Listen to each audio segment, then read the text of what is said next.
Car accident के बाद मेरी लाइफ बस एक धागे पर टिकी हुई थी, लेकिन प्रेसिडेंट की वाइफ अपने व्हाइट मूनलाइट के साथ बाहर गई हुई थी और वो आधे महीने बाद हॉस्पिटल आती है मुझे फिर से रेड करने की तैयारी में। उसे लगता है कि मैं पहले की तरह उससे बहुत बड़ा तमाशा करूंगा, जिस पर मैं बस हॉस्पिटल बेड पर बैठा उसे कंफ्यूज होकर देखता हूँ और पूछता हूँ, आप कौन हैं? यह सुनकर यान रियुक्स्यू का दिल अचानक घबरा जाता है। Big sister, brother in law, ठीक है? जिस पर यान रियुक्स्यू अपनी आईब्रोज सिकोड़ती है, मोबाइल फोन पकड़े उसका हाथ रुक जाता है और उसकी आवाज भी थोड़ी हिल जाती है। नहीं, तुम्हारे ब्रदर इन लॉ, उसने कोई ट्रबल नहीं किया। जिस पर सामने से आवाज आती है, हॉट सर्च तो फट रहा है, मैंने आज ही बड़ी मुश्किल से उसे दबाया है। इतनी बड़ी बात हो गई, फिर भी ब्रदर इन लॉ ने कोई रिएक्शन नहीं दिया। यह सुनकर यान रोशवाई काफी देर तक चुप रहती है, फिर धीरे से बोलती है, तुम्हारे ब्रदर इन लॉ कह रहे हैं कि उन्हें एमनेशिया हो गया है, वो मुझे याद नहीं कर रहे। फोन के दूसरी तरफ यान रोशवांग भी सुनकर शॉक हो जाती है। सिस्टर, इस बार तुम सच में बहुत ज्यादा आगे निकल गई। और वैसे भी brother in law car accident के बाद कोमा में थे, 80% चांस है कि उनके ब्रेन पर चोट लगी हो, लेकिन ये एमनेशिया फेक नहीं लग रहा, तुम्हें जल्दी से होंग होंग जाना चाहिए।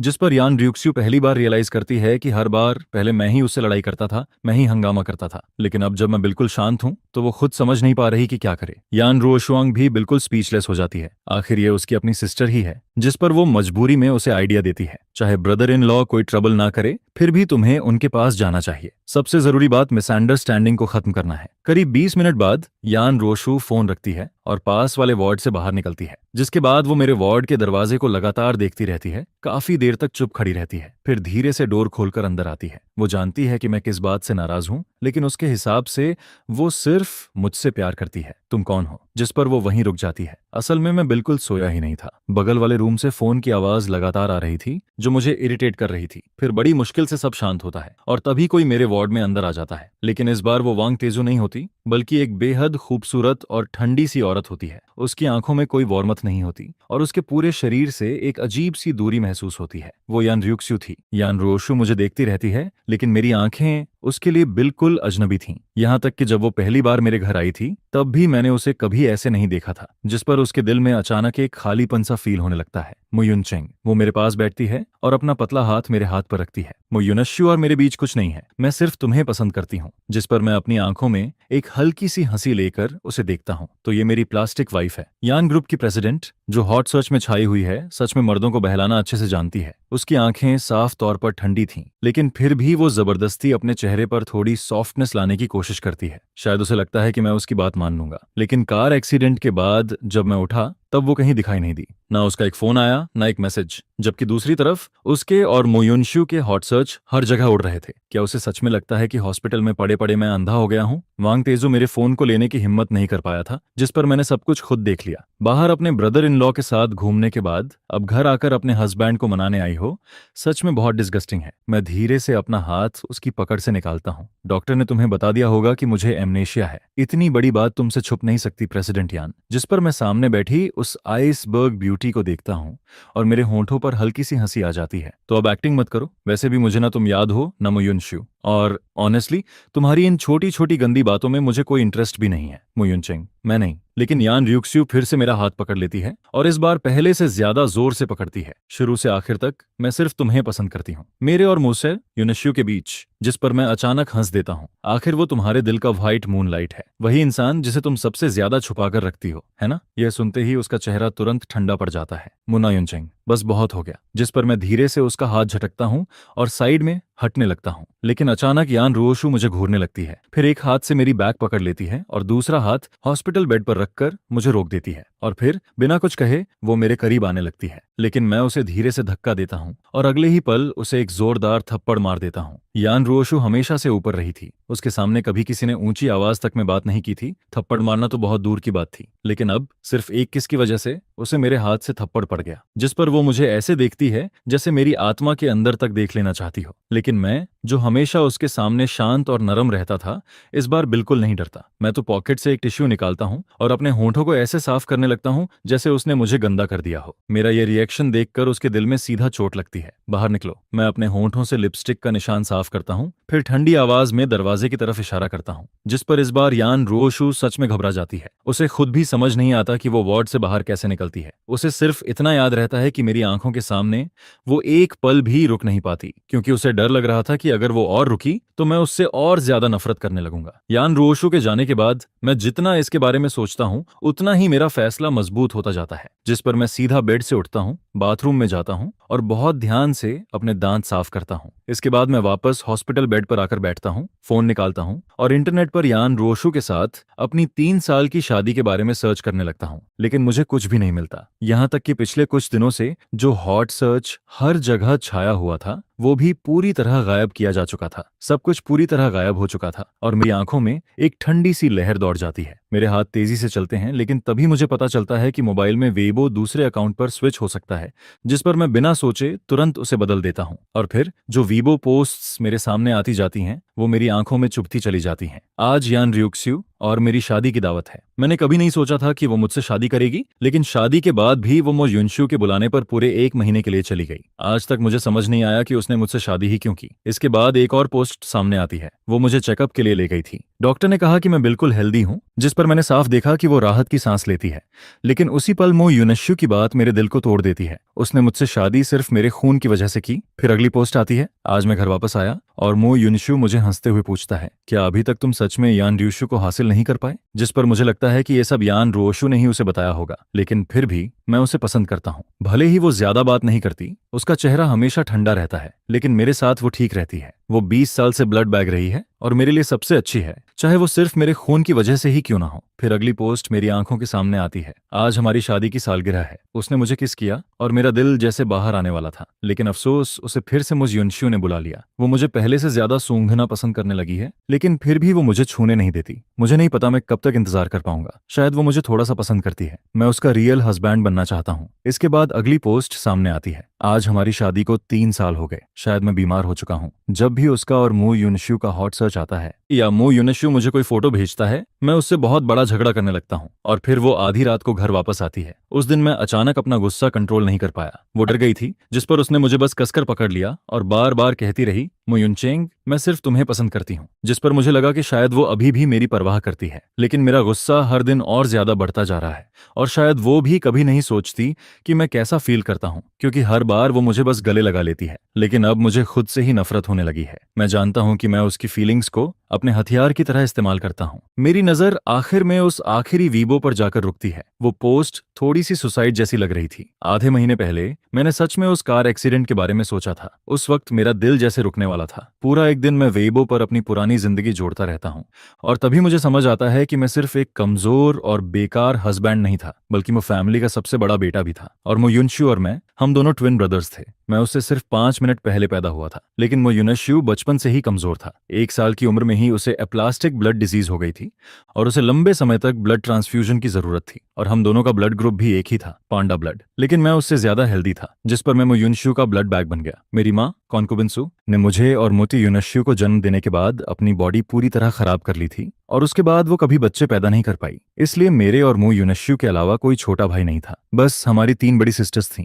लेकिन क्योंकि मो युनशु बचपन से कमजोर था और घर में सबसे छोटा भी वही था, इसलिए उन तीनों सिस्टर्स की नजर में भी सिर्फ वही था, जिस पर मैं खुद पर हंस देता हूँ। इस फैमिली में मैं हमेशा एक्स्ट्रा था। मेरी सिर्फ एक ही वैल्यू थी, मो युनशु के लिए ब्लड बैग बने रहना। मैं वेबो बंद करता हूँ और फोन बुक खोलता हूँ। फिर एक एक करके सारे नाम ब्लॉक करना शुरू कर देता हूँ। आज से मैं सिर्फ अपने लिए जीऊंगा। अब कोई भी मुझसे खून की एक बूंद भी नहीं ले पाएगा। एड्रेस बुक साफ करने के बाद मैं वीचैट भी डिलीट करना शुरू करता हूँ और सबसे पहले ऊपर पिंड मिसेस यान को डिलीट करता हूँ, जिसके बाद एक एक करके वो सारे लोग डिलीट होते जाते हैं जिन्हें मैं फैमिली कहता था। डिलीट करने से पहले मैं खास तौर पर उनकी चैट हिस्ट्री खोलकर देखता हूँ और वहां मुझे अपना पुराना वाला वर्जन दिखाई देता है। एक ऐसा इंसान जो बस हर किसी के पीछे घूमता रहता था, हर वक्त उनकी केयर करता था, जब बुलाओ तब पहुंच जाता था, उनके लिए भागता था और यहाँ तक कि उन्हें पैसे भी देता था, जिस पर मैं अपना हाथ उठाकर खुद को एक थप्पड़ मार देता हूँ। डिटेक्टिव मॉम सच कहती थी, लेकिन मेरे चेहरे पर पड़े उस थप्पड़ का दर्द भी मुझे महसूस नहीं होता। मैं बिल्कुल शांत होकर वीचैट साफ करता रहता हूँ और आखिर में सिर्फ एक नाम बचता है, जियांग मो, क्योंकि जियांग मो के साथ मेरी आखिरी चैट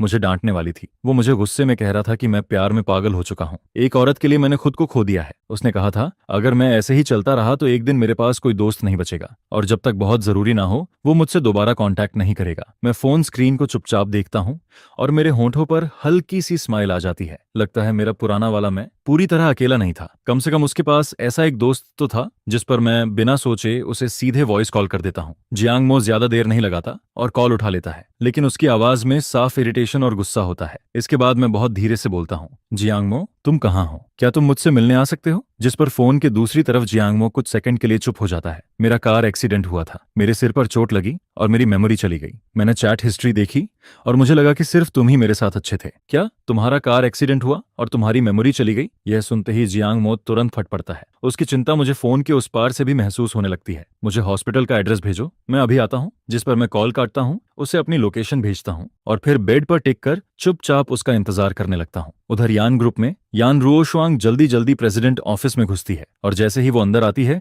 वो अपनी सिस्टर को खोया हुआ बैठा देखती है। क्या हुआ सिस्टर? ब्रदर इन लॉ ने तुम्हें मारा भी? कैसे उसने यान रुओशु के चेहरे पर हाथ उठा दिया? मेरा थप्पड़ बिल्कुल हल्का नहीं था। जिस पर जैसे ही यान रियुक्स्यू अपना चेहरा घुमाती है, यान रियुशुआंग ठंडी सांस लेती है। उसके गोरे चेहरे पर उंगलियों का साफ निशान बना हुआ था। एक नजर में पता चल रहा था कि उसे जोर से मारा गया है। जिस पर यान रुओशु अपना माथा दबाती है और मेरी वो ठंडी अजनबी आंखें याद करते ही उसके दिल में फिर से दर्द उठने लगता है। वो एक्टिंग नहीं कर रहा था। जिस पर यान रुओशुआंग तुरंत बोल पड़ती है, तो क्या ब्रदर इन लॉ सच में एमनेशिया भूल गए हैं? वरना वो आपको कभी नहीं मारते। लेकिन अगले ही पल उसकी नजर यान रोशु के लाल होंठों पर जाती है, जिस पर वो धीरे से बोलती है, सिस्टर, आपने कहीं ब्रदर इन लॉ को जबरदस्ती किस करने की कोशिश तो नहीं की? क्योंकि वो अपनी सिस्टर को अच्छे से जानती थी। यान रोशु इतनी आसानी से एमनेशिया पर भरोसा नहीं करती, इसलिए शायद उसने ये तरीका मुझे टेस्ट करने के लिए इस्तेमाल किया था। एमनेशिया शायद टेम्परेरी हो, डॉक्टर ने क्या कहा है? जिस पर यान रोशु की आईब्रोज थोड़ी ढीली पड़ती हैं और वो धीरे से बोलती है, डॉक्टर ने कहा है कि धीरे धीरे रिकवर हो सकता है। तभी अचानक उसका फोन बजने लगता है। कॉल वांग स्पेशल असिस्टेंट की थी। जिस पर यान रुओशुआंग तुरंत फोन उठाती है। क्या हुआ? लेकिन सामने से वांग स्पेशल असिस्टेंट बहुत बेबस आवाज में बोलता है, मैं उन्हें समझा नहीं पा रहा। यह सुनते ही यान रियुक्स्यू कुछ सेकंड के लिए चुप हो जाती है, फिर तुरंत बोलती है, मैं अभी आती हूँ। जिस पर यान रुओशुआंग भी सुनते ही तुरंत उसके पीछे हो लेती है। मैं भी चलती हूँ। असल में पहले उसके पेरेंट्स भी हॉस्पिटल आना चाहते थे, लेकिन यान रियुक्स्यू ने उन्हें रोक दिया था। करीब आधे घंटे बाद यान रियुक्स्यू और यान रियुशुआंग हॉस्पिटल की उस खास फ्लोर पर पहुंचती हैं और जैसे ही दोनों मेरे वार्ड के बाहर पहुंचती हैं, अंदर से जियांग मो की गुस्से भरी आवाज सुनाई देती है, उन्होंने तुम्हें हॉस्पिटल से डिस्चार्ज क्यों नहीं होने दिया? क्या वो तुम्हें पूरी जिंदगी इसी वार्ड में बंद रखना चाहते हैं? यह सुनते ही यान रियुक्स्यू का चेहरा ठंडा पड़ जाता है, जिस पर वो दरवाजा खोलकर अंदर आती है और आते हैं और ठंडी आवाज में बोलती है, क्योंकि मो युनचेंग की बॉडी अभी पूरी तरह रिकवर नहीं हुई है, इसलिए वो अभी डिस्चार्ज नहीं हो सकता। जिस पर जियांग मो पलटकर उसे देखता है। यान रियुक्स्यू का चेहरा हमेशा की तरह बर्फ जैसा ठंडा था। एक पल के लिए जियांग मो के दिल में डर आता है, लेकिन अगले ही पल वो फिर सीधा खड़ा हो जाता है। मैंने डॉक्टर से पूछा है, डॉक्टर ने कहा है कि मो युनचेंग बिल्कुल ठीक है, नहीं तो क्या मैं उसे डिस्चार्ज करवाने की बात करता? जिस पर यान रोशु हल्का सा भौं सिकोड़ती है। उसे जियांग मो कभी पसंद नहीं था। फिर वो मेरी तरफ देखकर बोलती है, मो युनचेंग को एमनेशिया हो गया है, तुम्हें पता नहीं है? वो एक हाथ पॉकेट में डालकर खड़ी रहती है। उसके चेहरे पर शांति दिखती है, लेकिन उसकी आंखों में बेचैनी छुपी हुई थी। जिस पर मैं चुपचाप उसे देखता हूँ। जियांग मो को मेरे हॉस्पिटल में होने का पता कैसे चला? जरूर मैंने ही उसे बताया होगा, लेकिन अगर मुझे सच में एमनेशिया है तो फिर मैं जियांग मो को कैसे याद रखता हूँ? जिस पर जियांग मो वहीं खड़े खड़े हंस देता है और ये देखकर यान रियुक्स्यू के होंठ नीचे झुक जाते हैं। उसकी काली आंखों में ठंडापन उतर आता है, लेकिन जियांग मो बिल्कुल नहीं डरता। उल्टा वो उसे देखकर हंसता है। क्या ये अच्छा नहीं है? मो युनचेंग आखिरकार वो सारी बुरी बातें भूल सकता है। तुम्हारे जैसी स्कमबैग अब उसे दोबारा हर्ट नहीं कर पाएगी। जियांग मो, यह सुनते ही यान रुओशुआंग तुरंत गुस्से में बोल पड़ती है, मेरी सिस्टर को स्कमबैग कहने की हिम्मत कैसे हुई तुम्हारी? यान रुओशुआंग हमेशा अपनी सिस्टर को सबसे ज्यादा मानती थी। वो कैसे देख सकती थी कि कोई उसके सामने उसकी सिस्टर को ऐसे बोले? जिस पर उसका चेहरा तुरंत गुस्से से भर जाता है। अगर कोई और होता तो वो अभी तक उसके दांत तोड़ चुकी होती। क्यों? क्या तुम्हारी सिस्टर कोई भगवान है? उसके बारे में कुछ कहा भी नहीं जा सकता। जिस पर जियांग मो भी बिना डरे बोलता है, मुझे याद है जब उनकी शादी हुई थी तब मैं यान सिस्टर्स को कितना पसंद करता था,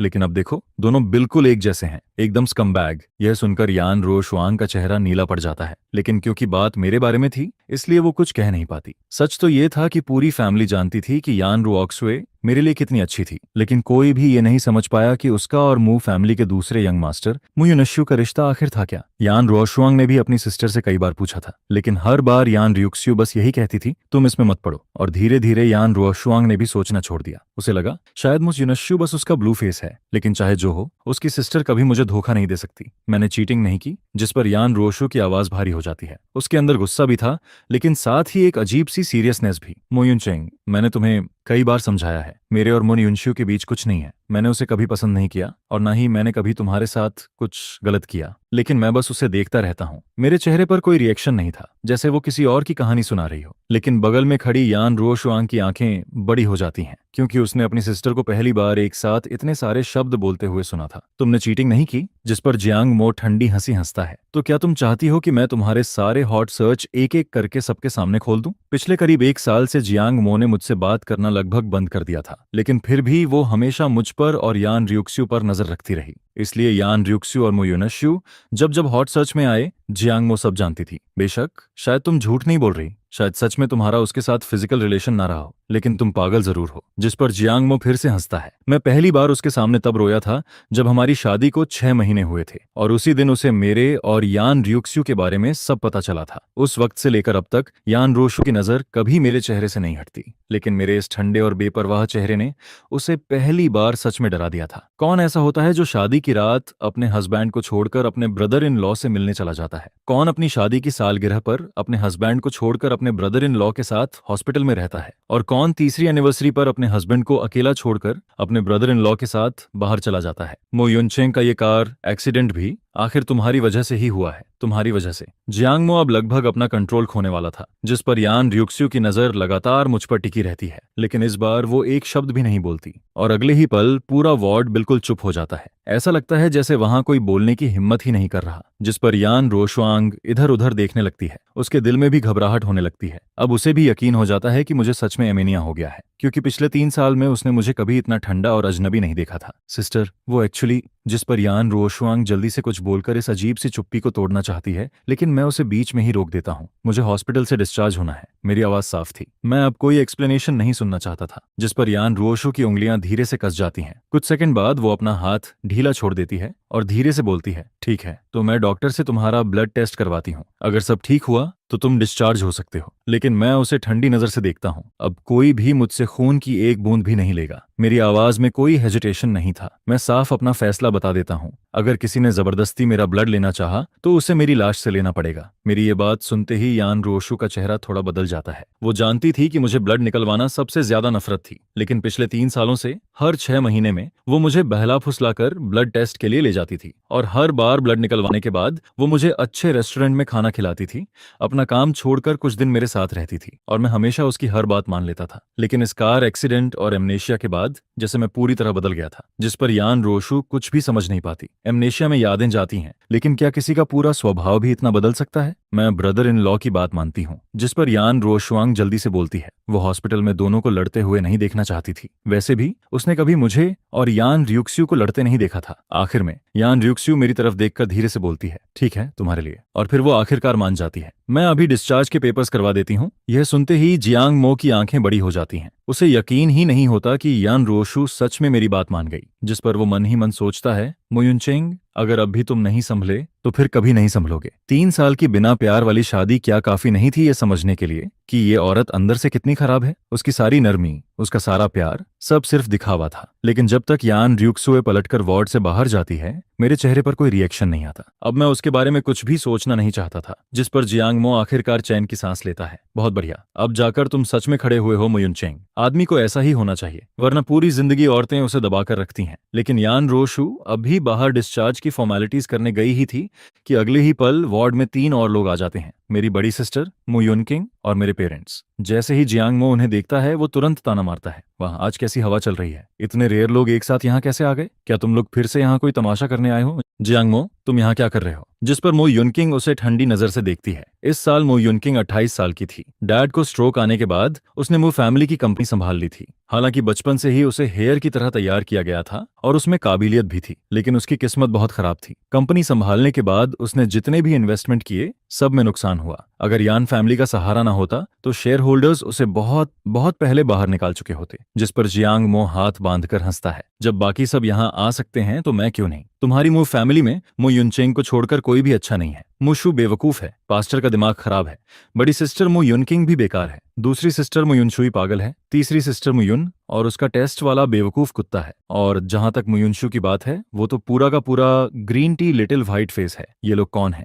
जिस पर मैं कंफ्यूज होकर उन्हें देखता हूँ। हालांकि मैं समझ चुका था कि ये मेरे फैमिली वाले हैं, लेकिन जियांग मो मेरी मेमोरी लॉस का फायदा उठाकर और भी ज्यादा बातें करने लगता है। मुयुन चेंग, ये तुम्हारी फैमिली है, पिछले 3 सालों से ये रोज तुमसे पैसे लेते रहे हैं, और जब भी मौका मिलता है तुम्हें यान फैमिली से वापस बुलाकर अपने घर ले जाते हैं, फिर तुमसे चाय बनवाते हैं, पानी मंगवाते हैं, खाना बनवाते हैं, बर्तन धुलवाते हैं। ये लोग पूरे के पूरे वैम्पायर हैं। जिस पर मैं बहुत सीरियस होकर पूछता हूँ, तो क्या वो फैमिली बहुत गरीब है? मेरे सवाल पर जियांग मो एक पल के लिए रुक जाता है, क्योंकि पहले वो मुझे अपने अंकल के वेस्टर्न रेस्टोरेंट में काम करने और पैसे कमाने के लिए ले जाता था, और तब उसे बहुत अजीब लगता था, क्योंकि पहली बार जब उसने मेरे पेरेंट्स और मेरी 3 सिस्टर्स को देखा, वो सब महंगे कपड़े पहने हुए थे, और वो लोग मुयुनशु को रेस्टोरेंट में खाना खिलाने आए थे। उन्होंने मुझे तुरंत पहचान लिया था, लेकिन मुयुनशु ने वहां थोड़ा रोना धोना किया, जिस पर पूरी फैमिली मुझे ही डांटने लगी कि मैं उन्हें शर्मिंदा कर रहा हूं। और मुझे याद है उस दिन मैंने सीधे मुयुनशु के सिर पर काला ऑयल डाल दिया था। बाद में सुना मुयुनशु को लोगों ने मारा और वो हॉस्पिटल पहुंच गया, जिस पर मैं इतना खुश हुआ था कि मैंने एक्स्ट्रा खाना खाया था। जब मूब फैमिली ओल्ड मास्टर के हाथ में थी, तब वो सच में एक बड़ी फैमिली थी। भले ही अब पहले जैसी नहीं रही, लेकिन फिर भी पूरी तरह गरीब नहीं थी। लेकिन मैंने तुम्हें पहले ही कहा था, अब तुम्हारी शादी रोशु से हो चुकी है, तुम्हारी आइडेंटिटी अलग है, तुम्हें ऐसे लोगों के साथ नहीं रहना चाहिए। जिस पर अचानक मेरी माँ कॉन्कुबिनसु नाराज होकर बोल पड़ती है। वो जियांग मो पर गुस्सा नहीं निकाल सकती थी, इसलिए हमेशा की तरह सीधा मुझ पर निकालती है, और जियांग मो बस साइड में खड़ा दांत भींच कर रह जाता है। वो उसकी तरफ बिना किसी इमोशन के देखता है और बिल्कुल ठंडी आवाज में कहता है, मुझे याद नहीं है। जिसे सुनकर सु कॉन्कुबिन एक पल के लिए वहीं रुक जाती है, और फिर उसका गुस्सा तुरंत भड़क उठता है। वो तेज आवाज में कहती है, तुम्हारा एक ऐसा एटीट्यूड है, मैं तुम्हारी माँ हूं और तुम मुझसे ऐसे बात करते हो। जिस पर तभी वार्ड का डोर खुलता है और डिस्चार्ज प्रोसेस पूरा करके यान रोशु अंदर आती है। वो सामने का माहौल देखते ही हल्का सा फ्राउन करती है और फिर एक कदम आगे बढ़कर मुझे अपने पीछे प्रोटेक्ट कर लेती है, जिस पर सुफाई के चेहरे पर तुरंत स्माइल आ जाती है। वो जल्दी से कहती है, रोशु युनशु अभी फोन पर भी तुम्हें याद कर रही थी। यह कहते हुए वो यान र्यूक्स्यू से हाथ मिलाने के लिए आगे बढ़ती है, लेकिन यान र्यूक्स्यू बिना कुछ कहे अपना हाथ आगे बढ़ाकर जियांग मो को अपनी तरफ खींच लेती है और उसे अपने सामने खड़ा कर देती है, जिससे सुफाई वहीं रुक जाती है। जिस पर यान रोशुआंग मेरे जीजा का चेहरा देखकर हल्का सा मुस्कुराती है और बीच में हवा में रुके सु कॉन्कुबिन के हाथ को पोलिटली शेक करके छोड़ देती है। आखिर वो भी यान फैमिली की यंग लेडी होती है। इसके बाद मो युनकिंग खुद को रोक नहीं पाती और ताना मारते हुए कहती है, मिस्टर यान, आपने जियांग मो जैसे आदमी को अपने पास कैसे रख लिया? जिस पर यान र्यूक्स्यू उसकी तरफ ठंडी नजरों से देखती है और बिना किसी इमोशन के कहती है, मेरा हस्बैंड जिससे चाहेगा उससे मिलेगा। यह सुनकर जियांग मो के दिल को जैसे इंस्टेंट रिलीफ मिलता है। वो कुछ बोलने ही वाली होती है, लेकिन मैं धीरे से उसकी रिस्ट पकड़ लेता हूँ। फिर मैं शांत आवाज में कहता हूँ, जियांग मो, ऐसे लोगों के साथ अपनी जुबान वेस्ट मत करो जो उसके लायक ही नहीं है। जिस पर जियांग मो पहले तो सोचती है कि मैं फिर से किसी सेलिब्रिटी की तरह ड्रामेटिक बात करने वाला हूँ, लेकिन मेरी बात सुनते ही वो अचानक हंस पड़ती है। उसे लगने लगता है कि मेमोरी लॉस के बाद मैं पहले से कहीं ज्यादा अच्छा हो गया हूँ। यहाँ तक कि वो दिल ही दिल में चाहती है कि मुझे कभी कुछ याद ही ना आए। इसके बाद, ताकि ये वैम्पायरस मुझे दोबारा अपने जाल में न फंसा पाए, मैं जियांग मो को थोड़ा शांत करता हूँ। फिर मैं सामने खड़े मो फैमिली की तरफ देखता हूँ, जो यान र्यूक्स्यू की वजह से गुस्से में होने के बाद भी कुछ बोल नहीं पा रहे होते हैं। फिर मैं धीरे लेकिन साफ आवाज में कहता हूँ, मैं इतने सालों से मो युनशु से बंधा हुआ था, लेकिन अब ये रिश्ता खत्म करने का टाइम आ गया है, और जहां तक जन्म देने वाली बात है उसका हिसाब मेरी वाइफ पहले ही पैसे देकर चुका चुकी है। आगे से हम सब अपने अपने रास्ते चलते हैं और दोबारा कभी हमसे कांटेक्ट मत करना। जिसे सुनकर सु कॉन्कुबिन वहीं खड़े खड़े रोने लगती है। वो कांपती हुई आवाज में कहती है, ठीक है, अब तुम्हारे पंख निकल आए हैं, इसलिए तुम अपनी ही माँ से रिश्ता तोड़ना चाहते हो। मैंने तुम्हें 10 महीने पेट में रखा था। तुम्हें और मुटोसे युनशु को जन्म देने के बाद मैं दोबारा कभी माँ नहीं बन पाई। मुशुरेन ने तो 5 बच्चों को जन्म दिया, लेकिन मैं फिर भी एक और बच्चा चाहती थी। यह सुनते ही कि वो अब कभी बच्चा पैदा नहीं कर सकती, जियांग मो खुद को रोक नहीं पाती और अचानक जोर से हंस देती है। हालांकि मुझे अपने और जियांग मो के बीच की पुरानी बातें याद नहीं होती हैं और अभी तक मुझे डिटेल में कुछ जानने का मौका भी नहीं मिला था, लेकिन मैं साफ फील करता हूँ कि जियांग मो बिना कुछ सोचे हमेशा मेरी साइड लेती है। जिस पर सु कॉन्कुबिन आखिरकार अपना गुस्सा नहीं रोक पाती और तेज कदमों से जियांग मो की तरफ बढ़ने लगती है। लेकिन इससे पहले कि वो कुछ कर पाती, मैं बिना सोचे जियांग मो को अपने पीछे प्रोटेक्ट कर लेता हूँ और फिर उसकी तरफ देखकर ठंडी आवाज में वार्निंग देता हूँ, अगर तुमने इसे छूने की भी कोशिश की तो मैं तुम्हें इसकी कीमत जरूर चुकवाऊंगा। आखिर अब मैं यान रुओशु का लीगल हस्बैंड होता हूँ। भले ही वो एक स्कमबैग हो, लेकिन कम से कम वो मुझे पैसा, सपोर्ट और फेस देती है। जिस पर यान रुओशु का चेहरा भी इंस्टेंटली ठंडा पड़ जाता है। उसके पूरे बॉडी से ऐसा प्रेशर निकलता है जैसे रूम का टेम्परेचर फ्रीजिंग पॉइंट तक गिर गया हो। फिर वो काली आंखों से मुजू फैमिली की तरफ देखती है और एक एक शब्द पर जोर देते हुए कहती है, सब लोग यहां से निकल जाओ। उसकी आवाज बिल्कुल वही होती है जो वो हमेशा मो फैमिली से बात करते वक्त इस्तेमाल करती है।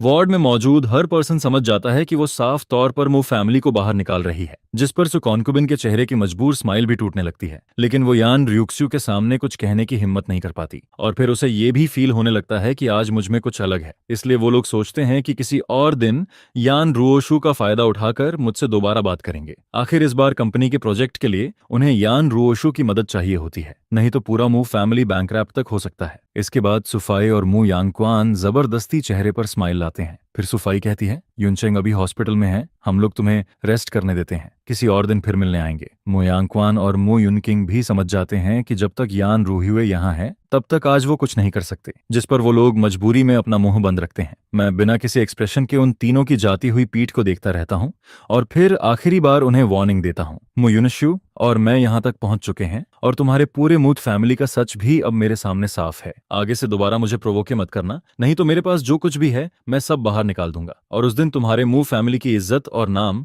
दोनों खत्म हो जाएंगे। जिसे सुनकर सुफाई और मू यांगक्वान तुरंत पीछे मुड़ते हैं। उनकी आंखें शौक से फैल जाती हैं।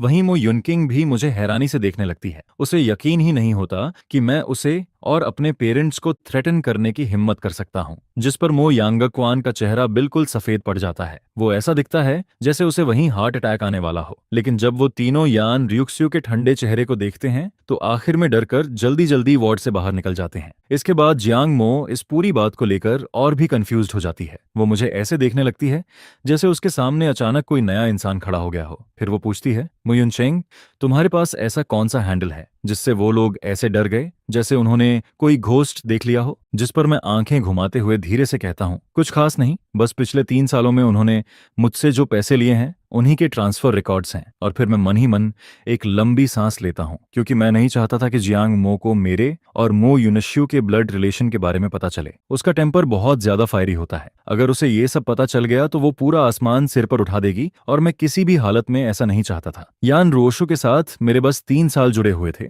और मैंने अपनी इस प्लास्टिक वाइफ से एक दिन भी प्यार नहीं किया था। लेकिन ममा फैमिली पिछले 20 सालों से मेरी लाइफ में उलझी हुई थी। ये सोचकर मैं अपने दिल को शांत करता हूँ और फिर कहता हूँ, चलो। इसके बाद मैं पहले ही क्विल्ट हटाता हूँ, नीटली बेड से उतरता हूँ और अपने शूज पहन लेता हूँ। जिस पर यान रोशु धीरे से मेरा नाम लेती है, मू युनचेंग। लेकिन जब से वो वार्ड में आई थी मैंने एक बार भी उसकी तरफ नहीं देखा था, जिसे देखकर उसके दिल में ऐसा दर्द होता है जैसे किसी ने नाइफ से काट दिया हो। जिस पर जियांग मो भी सिर खुजलाता है, फिर जल्दी से अपना बैग उठाता है और मेरे पीछे पीछे निकल जाता है। वहीं यान रुओशुआंग भी समझ जाती है कि मामला अब काफी बड़ा हो चुका है। जिस पर वो बेचैन होकर कहती है, सिस्टर, आप पहले ब्रदर इन लॉ को वापस लेकर जाओ, मैं अभी मॉम डैड को कॉल करती हूँ। इसके बाद यान रोशु धीरे से खड़ी होती है। उसका बॉडी हल्का सा स्टिफ हो जाता है और फिर वो मुड़कर वार्ड से बाहर चली जाती है। फिर मैं रोल्स रॉयस में बिल्कुल सीधा बैठा होता हूँ और पूरे रास्ते बस यही सोचता रहता हूँ कि घर पहुंचकर यान रोशु से डिवोर्स कैसे लेना है। कार के अंदर पूरा सन्नाटा होता है, ड्राइवर भी कुछ नहीं बोलता और एटमॉस्फेयर इतना हैवी होता है कि कोई ठीक से सांस तक नहीं ले पाता। हॉस्पिटल से विला तक का आधा घंटा मुझे पूरे एक सेंचुरी जैसा लगता है और जब आखिरकार ड्राइवर हमें वहां छोड़ता है तो वो खुद भी ट्री के पास खड़ा होकर राहत की सांस लेता है। उसे भी लगता है कि आज प्रेसिडेंट बहुत ज्यादा स्केरी लग रही थी। जैसे ही मैं एंट्रेंस पर खड़ा होता हूँ, पीछे से यान रोक्सवे आराम से कहती है, तुम्हें इस जगह की कोई याद नहीं आ रही? ये हमारा वेडिंग रूम है और इसे तुमने खुद डिजाइन किया था। यह कहते हुए वो धीरे से अपना हाथ मेरी कमर पर रखती है, जिसे फील करते ही मेरे पूरे बॉडी में गूस बम्प्स आ जाते हैं। जिस पर मैं तुरंत कहता हूँ, मुझे याद नहीं है। फिर मैं तुरंत नीचे झुककर शूज बदलने लगता हूँ और उसी बहाने उसकी बाहों से दूर हो जाता हूँ। जिस पर यान रुओशु वहीं फ्रीज हो जाती है। वो कुछ सेकंड तक अपने खाली हाथों को देखती रहती है और फिर चुपचाप अपने शूज बदलने लगती है। इसके बाद मैं बिना उसकी तरफ देखे सीधे ऊपर चला जाता हूँ और कहता हूँ, स्टडी में चलो, बात करनी है। मैंने डिसाइड कर लिया था कि आज यान रोशु से सब साफ साफ कह दूंगा। चाहे ये शादी आसानी से खत्म ना हो, लेकिन वो एक बड़े नाम वाली इंसान है। अपनी रेपुटेशन और यान फैमिली की इमेज के लिए वो मेरी कंडीशंस को मना नहीं कर पाएगी। जिस पर यान रोशु चुपचाप मेरे पीछे स्टडी तक आती है। फिर हम दोनों स्टडी के सोफा पर आमने सामने बैठते हैं, जिस पर वो धीरे से पूछती है, कुछ जूस लोगे? उसकी आवाज इतनी सॉफ्ट होती है जैसे उसमें से पानी टपक रहा हो, लेकिन मैं बिना इमोशन के कहता हूँ नहीं। और फिर मैं सीधे पॉइंट पर आता हूँ, यान रोशु, हमें डिवोर्स लेना है। जिसे सुनते ही उसकी गोद में रखे हाथ अचानक कस जाते हैं। वो मेरी तरफ देखती रहती है, लेकिन कुछ देर तक उसके मुंह से एक शब्द भी नहीं निकलता। फिर मैं कहता हूँ, तुम और यूनशु ऐसे कब तक चलते रहोगे? ये सब अब खत्म होना चाहिए। मैं बस इतना ही बोलता हूँ, और अगले ही सेकंड वो अचानक मुझे अपनी बाहों में कसकर पकड़ लेती है। वो घबराई हुई आवाज में कहती है, मुयुनचेंग, मैं तुम्हारी हूँ, सिर्फ तुम्हारी। मेरा यूनशु से कोई रिलेशन नहीं है। उसकी डिप्रेशन, उसका सुसाइड करने का इमेजिनेशन, ये सब मैं कंट्रोल नहीं कर सकती। उसकी आवाज हेल्पलेसनेस से भरी हुई होती है, जिस पर मैं उसकी बाहों में दबा हुआ कहता हूँ, यान रोशु, पहले मुझे छोड़ो, मेरी रिब्स टूटने वाली हैं। लेकिन वो मुझे छोड़ती नहीं है। जब तक मैं जोर से नहीं कहता कि मैं सांस नहीं ले पा रहा, तब तक वो मुझे वैसे ही पकड़े रहती है। जिस पर वो थोड़ा ढीला छोड़ती है, लेकिन फिर भी मुझे पकड़े रहती है। फिर वो धीरे से पूछती है, तो तुमने डिवोर्स का आइडिया छोड़ दिया है, राइट? जिस पर मैं कुछ बोल पाऊं उससे पहले ही वो और जोर से मुझे पकड़ लेती है और कहती है, जब तक मैं जिंदा हूं डिवोर्स कभी नहीं होगा। मैं पहले से जानता था कि वो कभी मानने वाली नहीं है। चाहे अमीर लोगों की शादी सिर्फ दिखावा ही क्यों ना हो, लेकिन उसके लिए फेस और रेपुटेशन लाइफ से भी ज्यादा इंपॉर्टेंट होती है। जिस पर मैं कहता हूँ, ठीक है, अगर तुम मेरी 3 कंडीशंस मान लो और एग्रीमेंट साइन कर दो, तो मैं अभी के लिए डिवोर्स की बात नहीं करूंगा। फिर मैं उसे खुद से दूर करने की कोशिश करता हूँ, लेकिन वो फिर भी अपना सिर मेरे चेस्ट में छुपा लेती है और धीरे से कहती है, बोलो। मैं कहता हूँ, पहली बात, आगे से तुम मेरा ब्लड नहीं लोगी और ना ही किसी और को लेने दोगी। जिस पर वो बिना एक सेकंड सोचे तुरंत मान जाती है। फिर मैं कहता हूँ, दूसरी बात, अब मेरा और मो फैमिली का कोई रिलेशन नहीं रहेगा। आगे से तुम अगर उनकी मदद भी करोगी तो वो युनशु के नाम पर मुझे बीच में मत लाना। इस बार भी वो तुरंत हाँ कर देती है। फिर मैं तीसरी बात कहता हूँ, मैं बाहर जाकर काम करना चाहता हूँ। मैं अब मिस्टर यान की आइडेंटिटी में बंध कर नहीं रहना चाहता। मुझे पूरी फ्रीडम चाहिए। जिसे सुनकर यान रुओशु का पूरा बॉडी एकदम रुक जाता है। फिर वो मुझे देखकर कहती है, तुम बाहर जाकर काम करना चाहते हो? मुयुनचेंग, तुम्हें काम करने की जरूरत नहीं है। मैं तुम्हें पूरी लाइफ रख सकती हूँ। लेकिन वो अपनी बात पूरी कर पाती उससे पहले ही मैं उसे बीच में रोक देता हूँ। मैं कहता हूँ, मैं तुम्हारे पैसे पर पलकर किसी वेस्ट की तरह नहीं जीना चाहता। जिस इंसान का सब कुछ किसी और के हाथ में होता है, वो कभी अपनी मर्जी से कुछ नहीं कर पाता। वो फैमिली लालची है और तुमने हमेशा पैसे से मुझे दबाने की कोशिश की है। फिर मैं उसकी आंखों में देखकर कहता हूँ, अगर तुम मेरी तीनों कंडीशंस मानती हो तो एग्रीमेंट तैयार करो, और ध्यान रहे वो फेयर होना चाहिए। जिस पर यान रोशु मुझे कुछ देर तक चुपचाप देखती रहती है। फिर अचानक वो सिर झुकाकर मेरी खुशबू फील करने लगती है और फिर धीरे से कहती है, क्या एग्रीमेंट में एक और कंडीशन ऐड करूं कि तुम मुझे टच नहीं करने दोगे? जिस पर मैं तुरंत स्ट्रेट फेस बनाकर उसे अपने से दूर कर देता हूं। तब जाकर उसे याद आता है कि मुझे एमनेशिया है और अब मैं उसे अपने पास आने भी नहीं देना चाहता। जिस पर वो धीमी आवाज में कहती है, हम हस्बैंड वाइफ, मैं तुम्हें हक भी नहीं कर सकती? मैं उसकी तरफ देखकर हल्का सा हंसता हूँ और कहता हूँ, हस्बैंड वाइफ, क्या तुम्हें सच में ऐसा लगता है? इसके बाद मैं बस इतना कहता हूँ, एग्रीमेंट तैयार करो, फिर मुझे साइन करने के लिए देना। और फिर मैं बिना पीछे देखे स्टडी से बाहर निकल जाता हूँ। जिस पर यान रोशु वहीं बैठी रहती है। वो एग्रीमेंट और लॉयर के बारे में सोचने लगती है, लेकिन जब वो थोड़ी देर बाद रूम में वापस आती है तो देखती है कि मैंने डोर अंदर से लॉक कर दिया है। जिस पर वो कुछ सेकंड तक बस डोरनॉब को देखती रहती है और शायद पहली बार उसे समझ आता है कि अब मैं पहले वाला मुकास टेरी युनचेंग नहीं रहा। यान रोशु को खुद पर ही गुस्सा आने लगता है कि उसने पहले इतना स्ट्रॉन्ग डोर आखिर क्यों लगवाया था।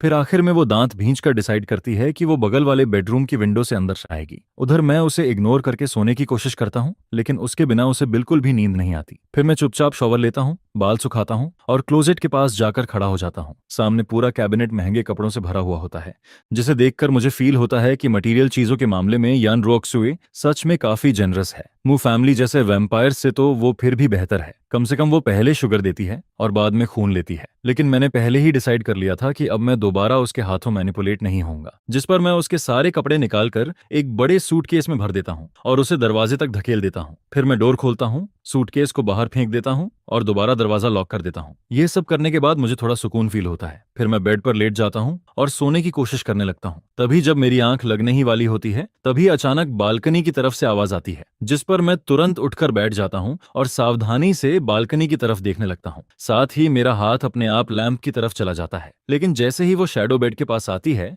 मुझे तुरंत उसका जाना पहचाना परफ्यूम फील हो जाता है। फिर यान रोशु आराम से कहती है, तुम अभी तक सोए नहीं? यह कहते हुए वो खुद ही क्विल्ट उठाती है और सीधे बेड में आकर लेट जाती है। जिस पर मैं उसे घूरते हुए कहता हूँ, तुम अंदर कैसे आई? मेरे दिल में उसी वक्त गुस्सा भर जाता है, क्योंकि साफ था कि मैंने पहले उसे बहुत ज्यादा सिर चढ़ा दिया था। पहले वाला मैं कभी रूम लॉक नहीं करता था, मैं हमेशा उसकी वेट करता था और वो आते ही खुद उसे हक करके सो जाता था। जिस पर यान रोशु फिर से मुझे हक करने के लिए हाथ बढ़ाती है, लेकिन मैं तुरंत उसका हाथ झटक देता हूँ। फिर मैं चिढ़कर कहता हूँ, लगता है एग्रीमेंट में चौथी कंडीशन भी ऐड करनी पड़ेगी, जिसे सुनते ही उसे तुरंत समझ आ जाता है कि मैं क्या कहना चाहता हूँ। फिर वो धीरे से कहती है, मैं हर रात तुम्हें हक करके ही सोती हूँ, अचानक ऐसे मुझे नींद नहीं आती। जिस पर मैं हंसकर कहता हूँ, जब तुम युनश्यु को हक करती थी तब तो तुम्हें नींद आ जाती थी ना, वेडिंग नाइट पर भी तुम उसी के पास भागी थी। फिर यान रोशु तुरंत कहती है, मैंने कभी किसी और को हक नहीं किया, मैंने अपनी पूरी लाइफ में सिर्फ तुम्हें हक किया है। लेकिन मैं उसकी तरफ देखकर ठंडे अंदाज में कहता हूँ, मुझे छोड़ो, अभी मैं तुमसे बहुत इरिटेट हूँ। जिस पर वो अचानक और जोर से मेरा हाथ पकड़ लेती है और कहती है, मैं कसम खा सकती हूँ, पहले तुम हमेशा मुझ पर ट्रस्ट करते थे,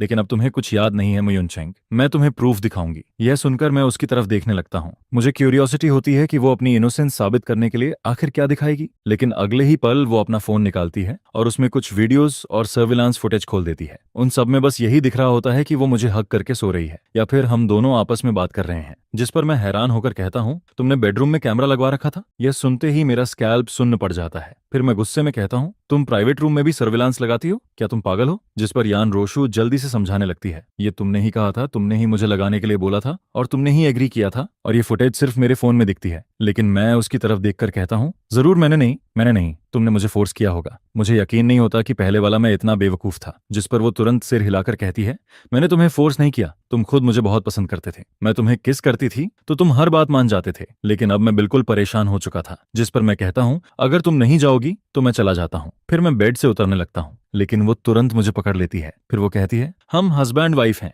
हमें साथ में सोना चाहिए, अलग अलग रूम में सोने से रिलेशनशिप खराब होता है। जिस पर मैं हंसकर कहता हूँ, फेक कपल किस रिलेशनशिप की बात करते हैं? लेकिन मैं अंदर ही अंदर जानता था कि अभी उससे पूरी तरह लड़ना सही नहीं होगा। आखिर अभी मैं कमजोर था और उसने अभी अभी प्रॉमिस किया था कि वो मेरा ब्लड नहीं लेगी। इसलिए मैं मौका देखकर कहता हूँ, अगर तुम्हें यहीं सोना है तो चुपचाप एक तरफ लेटो, नहीं तो बाहर निकल जाओ। फिर मैं उसे इरिटेट होकर हल्का सा धक्का देता हूँ, जिस पर यान रियुक्स्यु तुरंत मेरी बात मान जाती है और मुझे पकड़कर चुपचाप लेट जाती है। रूम में तुरंत अंधेरा हो जाता है, लेकिन वो मुझे इतनी जोर से पकड़े रहती है कि मुझे फील होने लगता है कि मैंने बहुत कम कपड़े पहने हुए हैं। जिस पर मैं तुरंत बहाना बनाता हूँ, मुझे वॉशरूम जाना है। यह सुनकर वो शक भरी नजरों से मुझे देखती है। उसे लगता है कि शायद मैं भागने वाला हूँ, लेकिन आखिर में वो मुझे छोड़ देती है। जिस पर मैं तुरंत क्लोजेट की तरफ भागता हूँ और वहां से एक फुल स्लीव्स वाला पजामा निकाल लेता हूँ। फिर मैं खुद को सिर से लेकर पैर तक ढक लेता हूँ और दोबारा बेड पर जाकर लेट जाता हूँ। जिस पर यान रोशु जैसे ही मुझे देखती है और नोटिस करती है कि मैंने लॉन्ग स्लीव्स वाला पजामा पहन लिया है, उसका चेहरा उसी वक्त डार्क हो जाता है। उसकी आंखें भी थोड़ी कॉम्प्लिकेटेड हो जाती हैं, लेकिन इसके बाद भी वो मुझे अपनी बाहों में पकड़कर सो जाती है। अगली सुबह जैसे ही मेरी आंख खुलती है, सबसे पहले मुझे यान रोशु का चेहरा दिखाई देता है। सोते वक्त उसके चेहरे पर हमेशा वाली कोल्डनेस नहीं होती,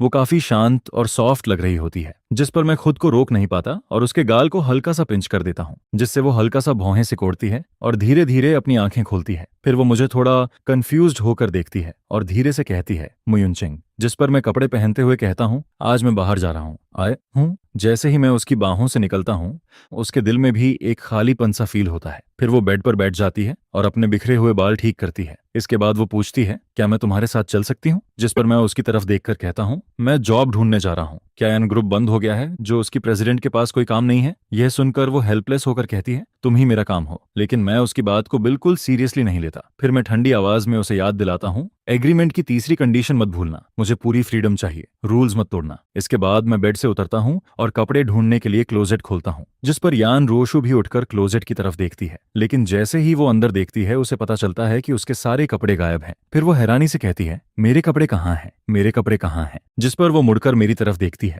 लेकिन मुझे बिल्कुल भी गिल्टी फील नहीं होता। मैं बस नीचे डोर की तरफ इशारा करके कहता हूँ, सब बाहर वाले बड़े सूटकेस में है। जिसे सुनकर वो हेल्पलेस होकर एक लंबी सांस लेती है और फिर चुपचाप बाहर जाकर सूटकेस से अपने कपड़े एक एक करके वापस क्लोजेट में टांगने लगती है। जिस पर मैं मन ही मन भौहें चढ़ाता हूँ। मुझे लगता है कि मैं इसे कमरे से बाहर तक नहीं रख पा रहा और इसके कपड़े बाहर फेंकने से क्या ही होने वाला है। इसके बाद मैं जल्दी से अपने कपड़े बदलता हूँ, डोर जोर से बंद करता हूँ और सीधे नीचे चला जाता हूँ। फिर मैं ड्राइवर से कहता हूँ कि मुझे जियांग रियल एस्टेट छोड़ दे। घर से निकलने से पहले मैं जियांग मो को मैसेज कर चुका होता हूँ। वो अकाउंटिंग पढ़ा हुआ होता है और अभी अपने अंकल की रियल एस्टेट कंपनी में काम करता है। मैं कहीं और जाना ही नहीं चाहता था। आखिर मिस्टर यान के नाम से जहां भी जाओ लोग ऐसे ट्रीट करते हैं जैसे रेस आए, जैसे कोई एंसेस्टर आ गया हो। इसलिए जब जियांग मो ने मुझे अपनी कंपनी आने को कहा तो मैंने तुरंत हाँ कर दी। उधर यान रियुक्स्यू जब नीचे आकर अपने कपड़े वापस रखती है तब तक मैं काफी देर पहले निकल चुका होता हूँ। फिर वो टेबल पर रखा अनचेड ब्रेकफास्ट देखती है और मेड को बुलाकर पूछती है, क्या सर ने ब्रेकफास्ट नहीं किया? जिस पर मेड का चेहरा डर से सफेद पड़ जाता है। फिर वो धीरे से कहती है, सॉरी मैडम,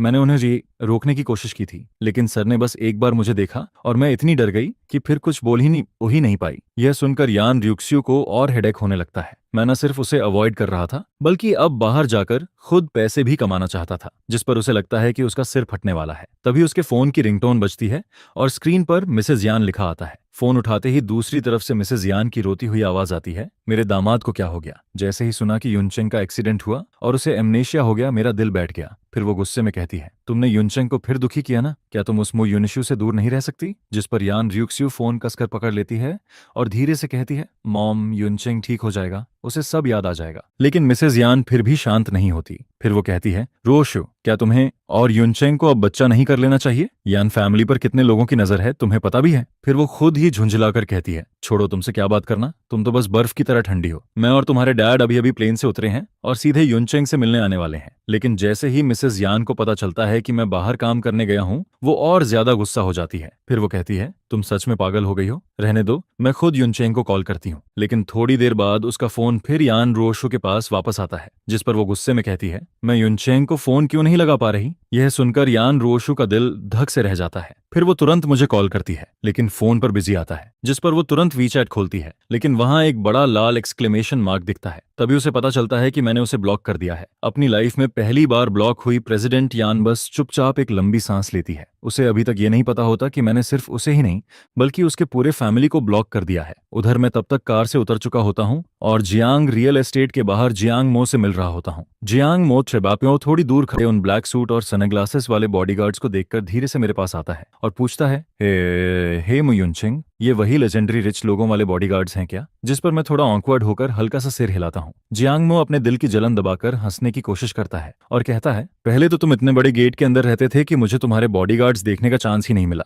लेकिन अब देखो, ये बिल्कुल वैसे ही लग रहे हैं जैसे टीवी सीरीज में दिखाते हैं। सच में रियलिटी टीवी से भी ज्यादा क्रेजी होती है। जिस पर मैं बस हल्का सा मुस्कुरा देता हूँ लेकिन कुछ नहीं कहता। फिर जियांगमो कहता है, चलो, मैंने अंकल को पहले ही बता दिया है। जैसे ही उन्हें पता चला कि तुम आने वाले हो वो बहुत खुश हो गए। जिस पर मैं धीरे से सिर हिलाता हूँ और उसके पीछे पीछे एलिवेटर में चला जाता हूँ। उधर वो बॉडीगार्ड जो सिर्फ यान रियुक्स्यू के कांटेक्ट में होता है चुपचाप अपना फोन निकालता है। फिर वो उसे मैसेज भेजता है, सर का मूड काफी अच्छा लग रहा है। जिसे पढ़कर यान रोशु का मूड और कॉम्प्लिकेटेड हो जाता है। वो मन ही मन सोचती है, इतना खुश है क्या इसलिए क्योंकि उसने मुझे ब्लॉक कर दिया? और सिर्फ मुझे ही नहीं, उसने मेरे मॉम डैड को भी ब्लॉक कर दिया था। जिसे सोचकर उसे पहली बार फील होता है कि अब मैं सच में रिबेलियस हो गया हूँ। मैंने सीधे पूरे यान फैमिली को ही ब्लॉक कर दिया था। उधर मिसेज यान जैसे ही ये सुनती है वो तुरंत दूसरा नंबर लेकर मुझे कॉल करती है, लेकिन मैं वो भी नहीं उठाता। जिस पर मिसेज यान वहीं गुस्से में कहती है, नहीं, अब हमें खुद युनचेंग के पास जाना पड़ेगा। पता नहीं किसी ने उसे बहका दिया है या क्या, वो हमें ही छोड़ रहा है। वहीं मिस्टर यान भी बेचैन हो जाते हैं। आखिर इतने सालों बाद उन्हें इतना परफेक्ट दामाद मिला था। जिस पर मिसेज यान तुरंत बटर झांग को फोन करती है और कहती है, जल्दी पता करो युनचेंग अभी कहाँ है। कुछ ही देर में बटलर बॉडीगार्ड से बात करके पता कर लेता है कि मैं जियांग मो के साथ जियांग रियल एस्टेट में हूँ। यह सुनते ही मिस्टर और मिसेज यान बिना कुछ सोचे सीधे कार में बैठ जाते हैं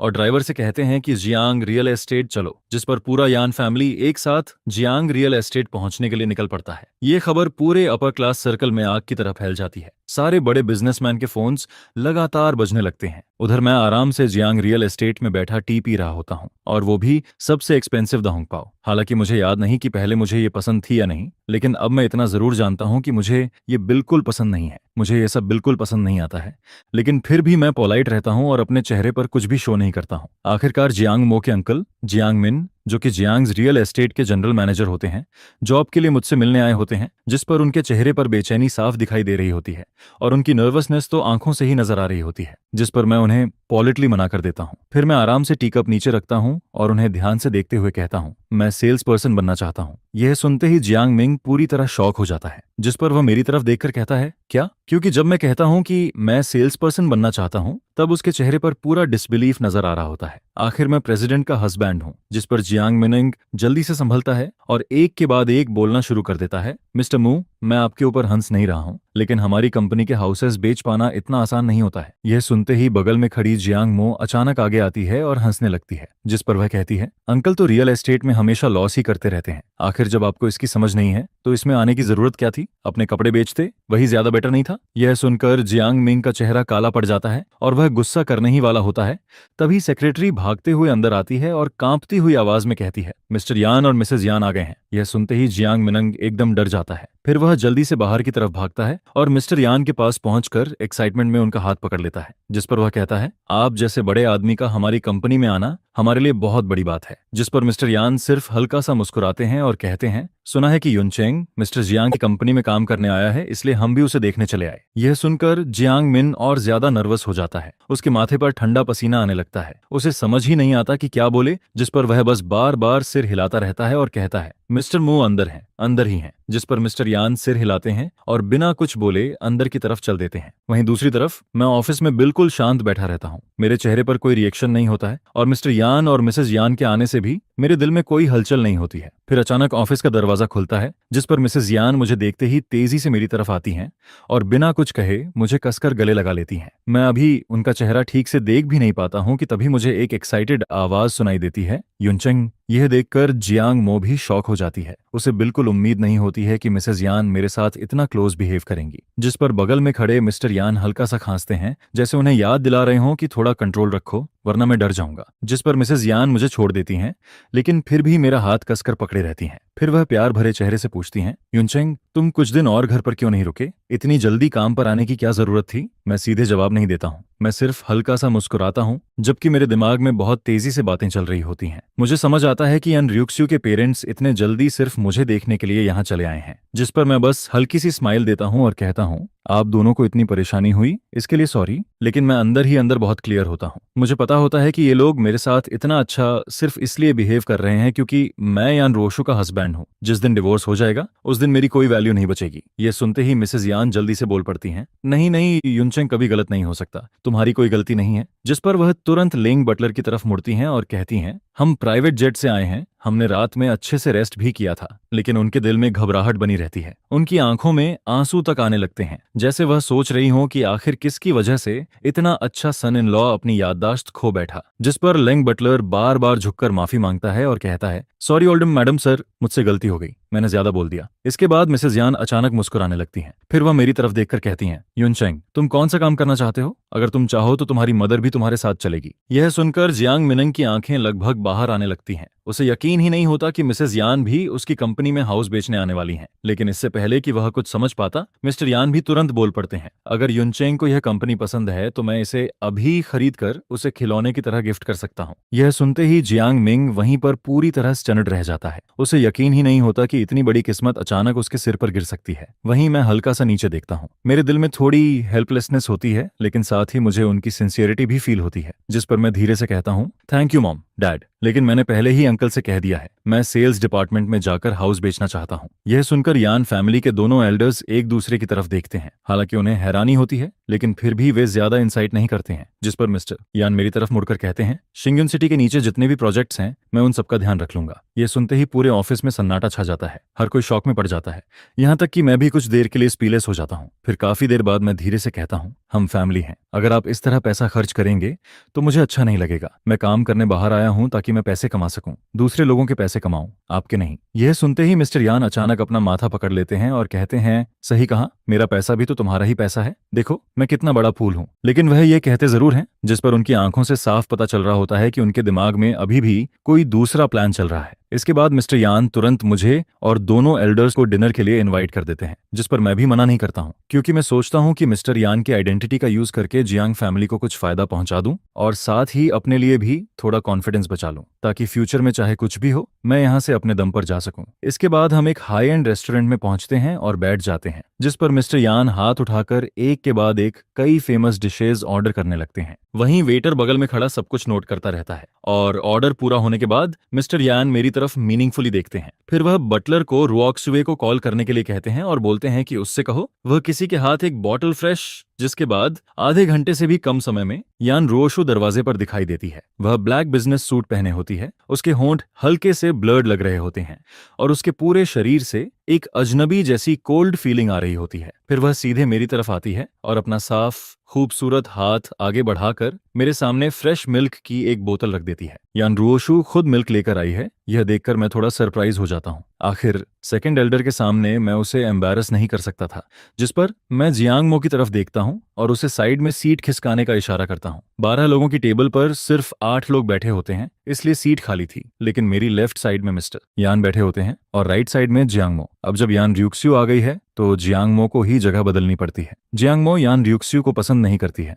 लेकिन उसे सेकंड एल्डर के लिए काफी रिस्पेक्ट फील होती है। आखिर वे सच में मेरे लिए कंसर्न रखते हैं, जिस पर वह बिना कुछ बोले उठती है और चेयर साइड में खिसका देती है। फिर यान रुओशु धीरे से थैंक्स कहती है, जिस पर मिस्टर यान अचानक खुश हो जाते हैं और मुस्कुराते हुए कहते हैं, युनचेंग, यह फ्रेश मिल्क खास तुम्हारे लिए मंगवाया गया है। ये सुनते ही मैं पूरी तरह शॉक हो जाता हूँ। जिस पर मिस्टर यान आगे कहते हैं, मैंने ही रुओशु से कहा था कि वह तुम्हारे लिए मिल्क लेकर आए। फिर वह बताते हैं, 3 साल पहले रुओशु ने कहा था कि तुम्हारा हेल्थ ठीक नहीं है और डॉक्टर ने भी कहा था कि तुम्हें प्रॉपर न्यूट्रिशन नहीं मिल रहा, इसलिए उसने यूके से एक गाय मंगवाई थी। फिर हर दिन उसका फ्रेश मिल्क निकाला जाता है, प्रोसेस होता है और विला भेजा जाता है।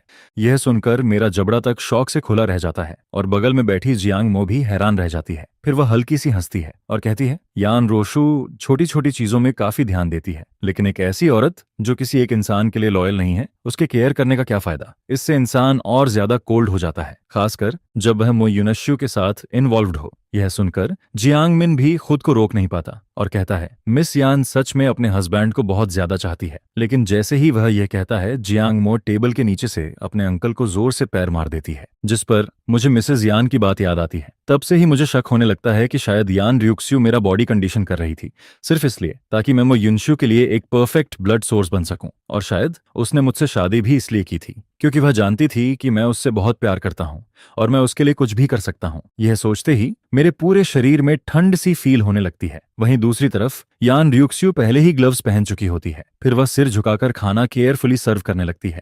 हर चीज को वह साफ सुथरे तरीके से हैंडल करती है और सब कुछ बहुत सुंदर लग रहा होता है, जिस पर मैं चुपचाप सेकंड एल्डर की तरफ देखता हूँ। लेकिन मिस्टर यान तो पलक तक नहीं झपकाते हैं और मिसेज यान मुस्कुराकर सिर हिलाती रहती हैं, जैसे उन्हें यान र्यूक्स्यू का यह बिहेवियर बहुत पसंद आ रहा हो। ये फादर इन लॉ और मदर इन लॉ सच में बहुत इरिटेटिंग लग रहे होते हैं, क्योंकि मुझे समझ नहीं आता कि क्या इन्हें पता नहीं है कि यान रुओशु ने मुझसे शादी सिर्फ मेरे ब्लड के लिए की थी। जिस पर मैं आंखें छोटी करता हूँ और तय करता हूँ कि मुझे इन्हें टेस्ट करना होगा। उसी समय विदेश में छुट्टियां मना रही मो युनश्यू को एक वीडियो कॉल मिलता है। जैसे ही वह कॉल रिसीव करती है, वह गुस्से से भर जाती है और कहती है, दीदी क्या तुम श्योर हो, तुमसे कोई गलती नहीं हुई। फोन के दूसरी तरफ मो युनश्यू का चेहरा इतना डार्क लग रहा होता है जैसे उस पर पानी टपक रहा हो, जिस पर सामने से जवाब आता है, ये बिल्कुल सच है। मेमोरी लॉस के बाद मो युनश्यू ने हम सबको ब्लॉक कर दिया है। पहले तो मुझे यकीन नहीं हुआ। मैंने उसे वीचैट पर मैसेज भेजा, लेकिन उसने मुझे भी ब्लॉक कर दिया। फिर मॉम, डैड और बाकी फैमिली ने ट्राई किया, लेकिन उसने पूरी फैमिली को ही ब्लॉक कर दिया। यह सुनकर मो युनश्यू का चेहरा और ज्यादा खराब हो जाता है। 3 साल हो गए थे, लेकिन वह अब तक यान रुओशु को पूरी तरह कंट्रोल नहीं कर पाई थी। पहले मो फैमिली ने जो बातें छुपाई थीं, वह बाहर नहीं आई थीं, लेकिन अब मेरी मेमोरी लॉस होने के बाद मैं उनसे रिश्ता खत्म करना चाहता हूँ। और यह कोई एक्टिंग नहीं थी। मो युनश्यू को हॉस्पिटल में मेरी ठंडी आंखें याद आ जाती हैं, जिस पर वह घबराई हुई आवाज में पूछती है, उसने सच में यान रूह्यू और यान रूशुआंग के सामने कहा कि वह मुझसे रिश्ता खत्म करना चाहता है? सामने से जवाब आता है, हाँ। उसने साफ कहा कि अब से तुम्हारा और उसका कोई रिलेशन नहीं है। यह सुनते ही मो युनश्यू का दिल गले तक आ जाता है। फिर वह जल्दी से पूछती है, और ब्लड वाली बात, उसने उसके बारे में कुछ कहा? जिस पर सामने से जवाब आता है, पुप नहीं। यह सुनकर मो युनश्यू थोड़ी राहत की सांस लेती है। जब तक ब्लड वाली बात बाहर नहीं आती, तब तक उसके पास सब संभालने का मौका था। फिर वह तुरंत कहती है, दीदी मैं अभी फ्लाइट बुक करती हूँ और चाइना वापस आती हूँ। यह कहते हुए उसके चेहरे पर एक कैलकुलेशन वाली स्माइल आ जाती है, क्योंकि वह मेरे टेम्पर को अच्छे से जानती है। जिस पर वह मन ही मन सोचती है, मुझे खुद जाकर देखना होगा कि उसे सच में मेमोरी लॉस हुआ है या वह सिर्फ एक्टिंग कर रहा है। लेकिन दूसरी तरफ मो युनकिंग को अभी तक यह समझ नहीं आता कि मामला कितना सीरियस है। पूरा मियामू फैमिली एक बहुत बड़ी प्रॉब्लम की तरफ बढ़ रहा होता है और इस प्रॉब्लम की वजह वही लड़की होती है जिसे वे सबसे ज्यादा प्यार करते हैं। इसके बाद जैसे ही यान र्यूक्स्यू मुझे सेल्स डिपार्टमेंट में लेकर जाती है, मुझे वहां बहुत ज्यादा गर्मी फील होती है, जिस पर वह तुरंत टिश्यू निकालती है और मेरे चेहरे का पसीना बहुत कंसर्न के साथ साफ करने लगती है। लेकिन मैं टिश्यू लेकर कहता हूं मैं खुद कर लूंगा। फिर मैं जल्दी जल्दी अपने चेहरे का पसीना पोंछता हूं। यह देखकर जियांग मिंग तुरंत घबरा जाता है और कहता है नहीं नहीं, मैं अगले 2 दिन में एसी लगवाने वाला था, मैं अभी अरेंज करता हूं। जिस पर यान रुओशु उसे ठंडी नजरों से देखती है और बिना किसी डाउट के कहती है कंपनी के हर डिपार्टमेंट में ऐसी होना चाहिए। जियांग मिनिंग ऑकवर्ड होकर अपने माथे का ठंडा पसीना पोंछता है। फिर वह जल्दी से अपना मोबाइल निकालता है और सेक्रेटरी को सीधे ऑर्डर देता है 1 लाख अर्जेंट, अभी के अभी एसी लगवाओ। जिस पर मेरे बगल में खड़ी जियांग मो धीरे से मेरी तरफ खिसकती है और कहती है मुयुनचेंग, यह यान रुह्यू तुम्हारे लिए इतनी अच्छी क्यों है? जिस पर मैं उसे घूर कर देखता हूं और कहता हूं तुम्हें इससे क्या? जांग मो तुरंत सिर हिलाती है और कहती है नहीं, मेरा वो मतलब नहीं है, मुझे बस लगता है कि तुम दोनों के बीच कोई मिसअंडरस्टैंडिंग है, जैसे शायद उसे लगा हो कि तुम्हारे दिल में कोई और है, इसलिए वह तुम्हें खुद के पास नहीं आने देती। यह सुनकर मैं मन ही मन ठंडी हंसी हंसता हूं, कोई मिसअंडरस्टैंडिंग नहीं है। इसके बाद यान र्यूक्स्यू अचानक कहती है मुयुनचेंग कल फिर आएगा। यह कहकर वह जियांग मिंग को वहीं छोड़ देती है और बिना मुझे रिएक्ट करने का मौका दिए मेरा हाथ पकड़कर बाहर ले जाती है। जिस पर जियांग मिनिंग जल्दी से कहता है ठीक है मिस्टर यान, आप आराम से जाइए। वहीं पीछे खड़ी जियांग मो चुपचाप यान र्यूक्स्यू की तरफ देखती रहती है और मन ही मन सोचती है यह औरत तो बिल्कुल नहीं चाहती कि मो सियुनचेंग को जरा सी भी तकलीफ हो। अगले ही पल यान रोशु मुझे बिना कुछ बोले एसी वाली कार में बैठा देती है। फिर वह खुद भी अंदर आती है और दरवाजा लॉक कर देती है। जिस पर मैं गुस्से में कहता हूं तुमने कल रात क्या प्रॉमिस किया था? तुमने कहा था कि मुझे पूरी फ्रीडम होगी, लेकिन यान र्यूक्स्यू जैसे मेरी बात सुनती ही नहीं है। वह बस कोल्ड आवाज में ड्राइवर को चलने के लिए कहती है। कार के अंदर की ठंडी हवा धीरे धीरे मेरे गुस्से को थोड़ा शांत कर देती है। 1 घंटे बाद कार रुकती है। फिर यान रोशु मेरा हाथ पकड़ती है और मुझे दूसरे विला के अंदर लेकर जाती है, जिस पर मैं उसका हाथ झटक देता हूं और कहता हूं मैं खुद चल सकता हूं, मुझे पकड़ो मत। लिविंग रूम के सोफा पर यान रोशु चुपचाप बैठ जाती है। उसके चेहरे पर वही शांति होती है जो तूफान आने से पहले होती है। फिर वह मुझे देखती है और पूछती है तुम इतनी मुश्किल जगह पर काम करने क्यों गए? यह कहते हुए वह मेरे चेहरे के पास आती है और मेरे गाल के पास की लट हटाने लगती है। पहले शायद मेरा दिल तेज धड़कने लगता, लेकिन अब मुझे सिर्फ इरिटेशन फील होती है। फिर वह धीरे से कहती है मुझे अच्छा नहीं लगता कि तुम इतना हार्ड वर्क करो। यह सुनकर मैं मन ही मन हंसता हूँ। यह औरत सच में अजीब है, उसके मुंह से प्यार वाली बातें इतनी आसानी से निकलती हैं। शायद इसी वजह से मैं पहले उसके झांसे में आ गया था। वह मुझे मैनिपुलेट करना बहुत अच्छे से जानती थी। मैं उसका हाथ हटाता हूँ और ठंडी आवाज में कहता हूँ मैं पैसे कमाना चाहता हूँ। भले ही मैं मिस्टर यान हूँ, लेकिन मैं सिर्फ नाम का हूँ। बाहर वालों को यह नहीं पता। वे मेरे नाम पर हाउस खरीदेंगे, मुझे अच्छा कमीशन मिलेगा। हाउस बेचूंगा, फिर ज्वेलरी बेचूंगा। इस आइडेंटिटी की जितनी वैल्यू है मैं उसका पूरा यूज करूंगा। जिस पर यान र्यूक्स्यू मुझे ध्यान से देखती है और कहती है मेरा सारा पैसा तुम्हारा ही तो है, मेरी सारी बैंक कार्ड्स तुम्हारे पास हैं मुयुनचेंग, तुम्हें इतनी मेहनत करने की जरूरत ही नहीं है। यह सुनकर मैं कुछ पल के लिए रुक जाता हूँ। फिर मैं उसे देखता हूँ, क्या सच में उसकी सारी बैंक कार्ड्स मेरे पास हैं? मुझे इस बात पर बिल्कुल यकीन नहीं होता। जिस पर मैं तुरंत पूछता हूँ तो फिर हमारा प्रीन्यूप्शियल एग्रीमेंट कहाँ है? उसे निकालो और मुझे दिखाओ। यह सुनते ही उसकी आंखों में एक ठंडी सी चमक आ जाती है। फिर वह धीरे से कहती है कौन सा प्रीन्यूप्टियल एग्रीमेंट? हमारे बीच ऐसा कुछ नहीं है। मैं एकदम कंफ्यूज हो जाता हूँ। अगर ऐसा कुछ नहीं है तो फिर क्या हमने शादी ही नहीं की? लेकिन इंटरनेट पर हमारी शादी के फोटोज और न्यूज मौजूद हैं, इसका मतलब शादी हुई थी। फिर एग्रीमेंट क्यों नहीं था जब तक कि हम लीगली हस्बैंड वाइफ ही ना हो? जिस पर यान रोशु तुरंत अपना फोन निकालती है, फोटो एल्बम खोलती है और मेरे सामने हमारी शादी की फोटोज रख देती है। वे फोटोज शादी से 1 दिन पहले की होती हैं, लेकिन मैं तुरंत अपना चेहरा दूसरी तरफ घुमा लेता हूँ। मैं उन्हें और नहीं देखना चाहता। उन फोटोज में मैं कितना खुश दिख रहा था, कितनी स्वीट स्माइल थी मेरे चेहरे पर। लेकिन अब सोचता हूँ तो दिल में सिर्फ दुख फील होता है। शादी की फोटो में मैं जितना खुश था, वेडिंग नाइट में उतना ही रोया था। मेरा पुराना वाला खुद सच में बहुत बेवकूफ था। फिर यान रोशु धीरे से मेरा हाथ पकड़ती है और बहुत सॉफ्ट आवाज में कहती है मोयुनचेंग,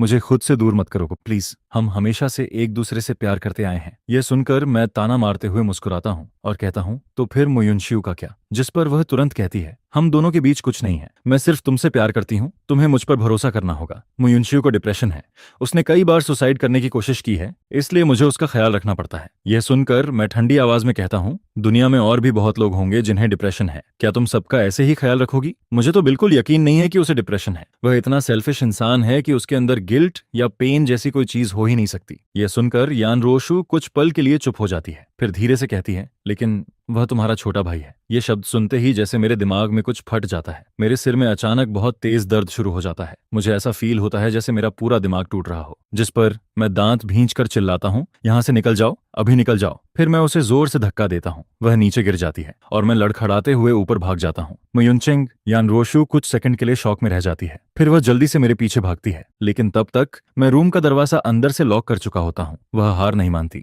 फिर वह बालकनी से अंदर आने की कोशिश करती है, लेकिन उसे पता चलता है कि बालकनी की विंडो भी मैंने लॉक कर दी है, जिस पर यान र्यूशु बालकनी में खड़ी रह जाती है। उसकी आंखों में हेल्पलेसनेस साफ दिखाई दे रही होती है। उसे पता होता है कि मैं मयुनशु से नफरत करता हूँ, और सच कहें तो वह खुद भी उससे परेशान है, लेकिन वह कुछ कर भी नहीं सकती। इसके बाद मैं 1 घंटे तक बाथटब में पड़ा रहता हूँ, जब तक मेरी स्किन पर झुर्रियां नहीं पड़ जाती और मेरे शरीर में जो दर्द हो रहा होता है वह थोड़ा कम नहीं हो जाता। फिर धीरे धीरे मेरा मूड शांत होता है, जिस पर मैं उठता हूँ, अपना शरीर सुखाता हूँ और पजामास पहनकर बाथरूम से बाहर आता हूँ। लेकिन मास्टर बेडरूम की बालकनी के पर्दे लगातार हिल रहे होते हैं। मुझे बिल्कुल आइडिया नहीं होता कि यान रोशु अभी तक बाहर खड़ी है। फिर मैं बेड पर जाकर लेट जाता हूँ और अपना फोन उठा लेता हूँ। फिर मैं अपना फोन उठाता हूँ और देखता हूँ कि अभी सिर्फ दोपहर के 3 बजे हैं, जिस पर मुझे फोन में कई वीचैट ट्रांसफर दिखाई देते हैं। ये सारे मिस्टर यान ने भेजे होते हैं। पहले खाना खाते समय मिस्टर यान ने मुझे दोबारा वीचैट पर ऐड कराया था। वह 65 साल के हैं।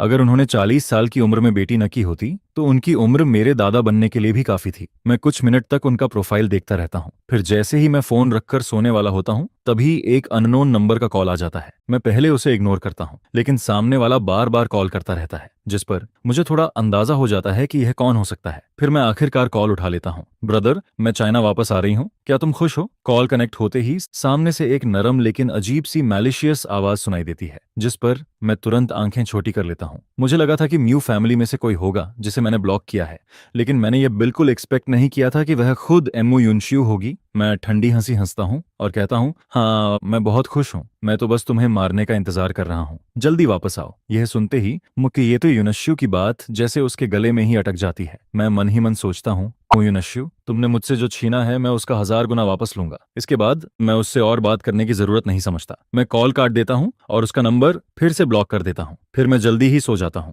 लेकिन मेरे सपने में सिर्फ घुटन भरा अंधेरा होता है और किसी के रोने की आवाज आती रहती है। मुझे ऐसा फील होता है जैसे किसी ने बार बार मेरे शरीर में सुई चुभाई हो, जिस पर मैं दर्द से सिकुड़कर बेड पर गोल होकर लेट जाता हूँ। और फिर सपने के आखिर में मुझे एक बहुत तेज टक्कर महसूस होती है। उसके बाद कोई घुटी हुई आवाज में एक नाम पुकारता है, मो युनशियू कौन है? कौन मुझे यह नाम लेकर बुला रहा है? वहीं बालकनी के बाहर खड़ी यान रोशु मेरी दर्द भरी चीख सुन लेती है, जिस पर वह एकदम घबरा जाती है। फिर वह बिना सोचे ग्लास विंडो को जोर से धक्का देती है और अंदर आ जाती है। फिर वह जल्दी से बेड तक आती है और मुझे कसकर अपनी बाहों में पकड़ लेती है। डरो मत, मैं यहीं हूँ। उसकी बॉडी की वार्मथ मुझे नाइटमेयर से बाहर खींच लाती है। मैं अभी भी थोड़ा कंफ्यूज्ड होता हूँ। कुछ देर तक मुझे समझ ही नहीं आता कि अभी क्या हुआ, क्योंकि यह सपना नहीं लग रहा था। ऐसा लग रहा था जैसे मैंने सच में यह सब झेला हो, नहीं तो मेरे शरीर में इतनी दर्द वाली रिएक्शन क्यों होती। सच कहूं तो मुझे पहले भी कभी कभी लगता था कि शायद मैं किसी पैरेलल वर्ल्ड में आ गया हूं, नहीं तो मुझे म्यू फैमिली और यान फैमिली के बारे में कुछ भी याद क्यों नहीं है। लेकिन जब यान रियुक्स्यू और मू फैमिली मेरे सामने आए, तब मुझे समझ आ गया कि मैं कहीं और नहीं आया हूं। मैं वही मो युनचेंग हूं, क्योंकि भले ही मुझे कुछ याद ना हो, लेकिन मेरी हड्डियों में बसी हुई नफरत बिल्कुल रियल है। कभी कभी मुझे यह भी लगता है कि शायद मेरे अंदर वायलेंट टेंडेंसीज हैं और आज के नाइटमेयर ने मेरे इस शक को और बढ़ा दिया है।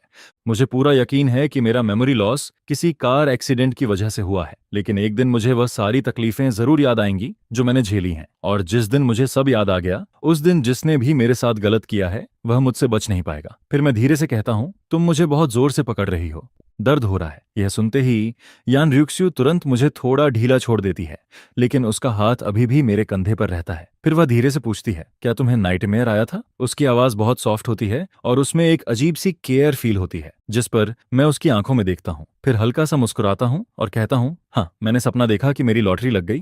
फिर मैं खुशी खुशी तुम्हें बताने आया, लेकिन जैसे ही मैंने दरवाजा खोला, मैंने तुम्हें और मून युनशियू को एक दूसरे को हग करते देखा। फिर मैं धीरे से कहता हूँ, बहुत दर्द हुआ। यह सुनते ही यान रियुक्स्यू का चेहरा बदल जाता है, जैसे उसके दिल में किसी ने जोर से चोट मार दी हो। फिर वह जल्दी से कहती है, इम्पॉसिबल मो युनचेंग, मैं सिर्फ तुमसे प्यार करती हूँ, मैं कभी मो युनशियू को हग नहीं करूंगी। यह सुनकर मैं मन ही मन हंसता हूँ, लेकिन मेमोरी लॉस के बाद से मुझे उससे लड़ने या सच बोलकर झगड़ा करने का मन नहीं करता। वैसे भी अभी वह मेरे पीछे पीछे घूम रही है, ये मेरे लिए काफी अच्छा है। मुझे बस अपनी लिमिट बनाए रखनी है। फिर मैं कैजुअली कहता हूँ, वैसे अभी मो युनशियू का कॉल आया था, उसने कहा कि वह जल्दी चाइना वापस आने वाली है। यह कहते हुए मैं उसके चेहरे को ध्यान से देखता हूँ, जिस पर उसकी भौहें सिकुड़ जाती हैं और उसका चेहरा थोड़ा डार्क हो जाता है। मैं हंसता हूँ और कहता हूँ, क्या हुआ? तुम्हारी लवर वापस आ रही है, इसलिए तुम टेंशन में हो? क्या अब तुम उसे कॉल करके डांटोगी? जिस पर यान रोशु धीरे से सांस छोड़ती है और कहती है, मो युनचेंग, मैं सिर्फ तुम्हारी हूँ। लेकिन मुझे उसकी बात पर बिल्कुल भरोसा नहीं होता। फिर मैं उसकी तरफ देखकर कहता हूँ, यान रोशु, मैं पहले ही साफ बोल रहा हूँ, बेहतर होगा कि तुम मुके युनशु को मुझसे दूर रहने को कहो, नहीं तो मैं उसकी ऐसी हालत करूंगा कि वह किसी को मुंह दिखाने लायक नहीं रहेगी। यह सुनते ही यान र्यूक्स्यू की आंखें ठंडी हो जाती हैं, लेकिन मैं मन ही मन हंसता हूँ, क्योंकि फोन पर मोरो युनशु की आवाज, उसका एटीट्यूड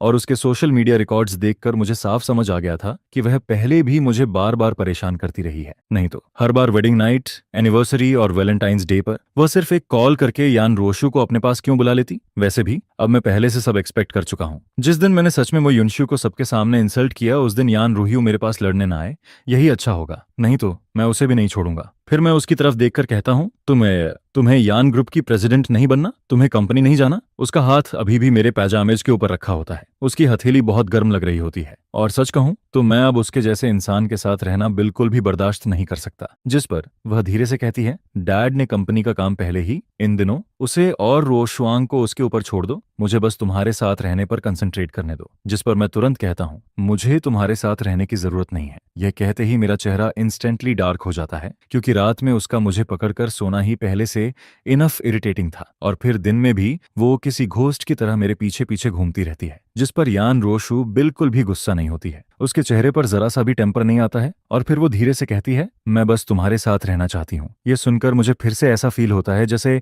मैंने कॉटन पर पंच मारा हो, लेकिन फिर मुझे उसका कल वाला एग्रीमेंट याद आता है, जिस पर मैं एक गहरी सांस लेता हूँ। इसके बाद मैं डिसाइड करता हूँ कि मुझे उससे प्रॉपर्ली बात करनी चाहिए। आखिर हम एक फेमस प्लास्टिक कपल थे और पिछले 3 सालों से ऐसे ही रह रहे थे। अब मैं उन सारी अनहैप्पी बातों को भूलना चाहता हूँ और बस अपनी खुद की लाइफ जीना चाहता हूँ। जिस पर मैं उससे कहता हूँ, तुमने कल मुझसे प्रॉमिस किया था, लेकिन अब फिर से ऐसे मुझे परेशान कर रही हो। अगर तुम ऐसे ही मेरे पीछे घूमती रहोगी तो मुझे फ्रीडम कैसे मिलेगी। यान रोशु, तुम वैसे भी यानशी ग्रुप की प्रेसिडेंट हो, तुम्हें थोड़ा रीजनेबल होना चाहिए। यह सुनकर वो अपना सिर नीचे कर लेती है और काफी देर तक चुप रहती है, जिस पर मुझे बिल्कुल समझ नहीं आता कि वो क्या सोच रही है। लेकिन मैं उसकी इस एबनॉर्मेलिटी को इग्नोर कर देता हूँ और फिर सीधे उससे साफ साफ बात करता हूँ, मुझे तुम्हारी कोई याद नहीं है। मैं ऐसी वाइफ को एक्सेप्ट नहीं कर सकता जो मुझे पसंद ही नहीं करती हो, और तुम्हारे साथ मैरिड लाइफ जीने का तो सवाल ही नहीं उठता। जिस पर अगर तुमने इस तरह की बात दोबारा सोची तो मैं सीधे कोर्ट जाकर डिवोर्स के लिए केस फाइल कर दूंगा। जब मैं आखिरी वर्ड बोलता हूँ तब अंदर से मुझे थोड़ा गिल्टी फील होता है, क्योंकि मैं यान रोक्सवे की करंट स्टेटस अच्छी तरह जानता हूँ। ऐसे में कोर्ट जाकर डिवोर्स की बात करना खुद में एक जोक जैसा लगता है। मुझे तो ये भी लग रहा था कि वो शायद मेरा मजाक उड़ाएगी और कहेगी कि जाकर देखो कौन सा लॉयर तुम्हारा केस लेता है। लेकिन मेरे लिए शॉकिंग बात यह होती है कि यान रोशु मुझ पर हंसती नहीं है, बल्कि वो फिर से अपना हाथ बढ़ाती है और मुझे अपनी बाहों में खींच लेती है। जिस पर मैं उससे दूर होने की कोशिश करता हूँ,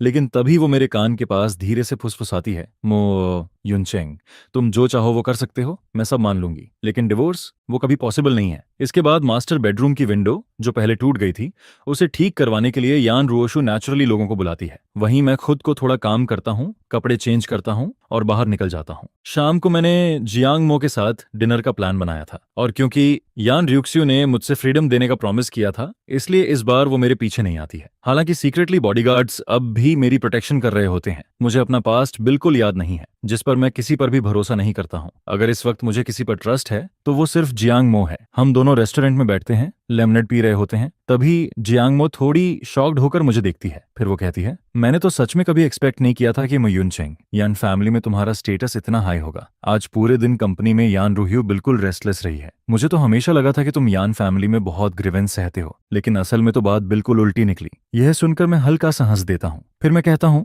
मैं मानता हूँ कि यान फैमिली मेरे साथ अच्छा बिहेव करती है, लेकिन तुम्हें मेरा कौन सा हाई स्टेटस दिख गया। जिस पर जियांग मो तुरंत कहती है, क्या हाई स्टेटस नहीं है? तुम बस कैजुअली सर्वेंट से मिल्क मंगवाते हो और यान रोक्सवे खुद उसे लेकर आती है। तुम आधा सेंटेंस भी नहीं बोलते और डिनर के टाइम वो अपने हाथों से तुम्हारे लिए श्रिम्प पील करके देती है। अगर ये हाई स्टेटस नहीं है तो फिर क्या है? इसके बाद वो मजाक में कहती है, क्या यान फैमिली में तुम्हारा स्टेटस साबित करने के लिए उसे तुम्हारे सामने घुटनों पर बैठना पड़ेगा? यह सुनकर मैं सीधे चुप हो जाता हूँ, क्योंकि उसके सवाल का मेरे पास कोई जवाब नहीं होता है। फिर जियांग मो अचानक सीरियस होकर पूछती है, मो युनचेंग, क्या तुम्हें नहीं लगता कि यान रूहियो सच में तुमसे प्यार करने लगी है? आखिर तुमने हर जगह उस लिटिल व्हाइट फेस जुनमू युनशियो को हरा दिया है। जिस पर मैं हल्की सी स्माइल करता हूँ। फिर मैं कहता हूँ, अगर ऐसा है तो सुनने में तो काफी कूल लगता है, लेकिन असल में ये बहुत बड़ी प्रॉब्लम है। क्यों? जियांग मो कंफ्यूज्ड होकर पूछती है, जिस पर मैं धीरे से अपना कप वापस टेबल पर रखता हूँ और कहता हूँ, मैं पूरी जिंदगी यान रोशु के साथ फेक कपल बनकर रह सकता हूँ, मैं उससे डिवोर्स भी एक्सेप्ट कर सकता हूँ, लेकिन मैं ये बिल्कुल एक्सेप्ट नहीं कर सकता कि वो मुझसे इतना प्यार करे। फिर मैं उसकी तरफ देखते हुए कहता हूँ, मैं किसी दूसरे आदमी से उसकी वूमन छीनने को पसंद नहीं करता। जो वूमन शुरू से किसी और की थी वो कभी मेरी हो ही नहीं सकती, और जिसे किसी और से छीना गया हो उसे कोई और भी मुझसे छीन सकता है। यह सुनकर जियांग मो सिर हिलाती है। फिर वो कहती है, सही कह रहे हो, ऐसी वूमन को भूल जाना ही बेटर है। वैसे भी लाइफ में वूमन कोई मस्ट हैव चीज नहीं होती है। उसकी यह बात सुनकर मैं राहत की सांस लेता हूँ, क्योंकि अगर वो मुझे मो युनशु से लड़कर यान रूहियो को वापस पाने के लिए कहती तो शायद हम दोनों के बीच सब खत्म हो जाता। मैं अपने इस इकलौते दोस्त को खोना नहीं चाहता था। इसी बीच वेटर जल्दी से डिशेस लेकर आता है,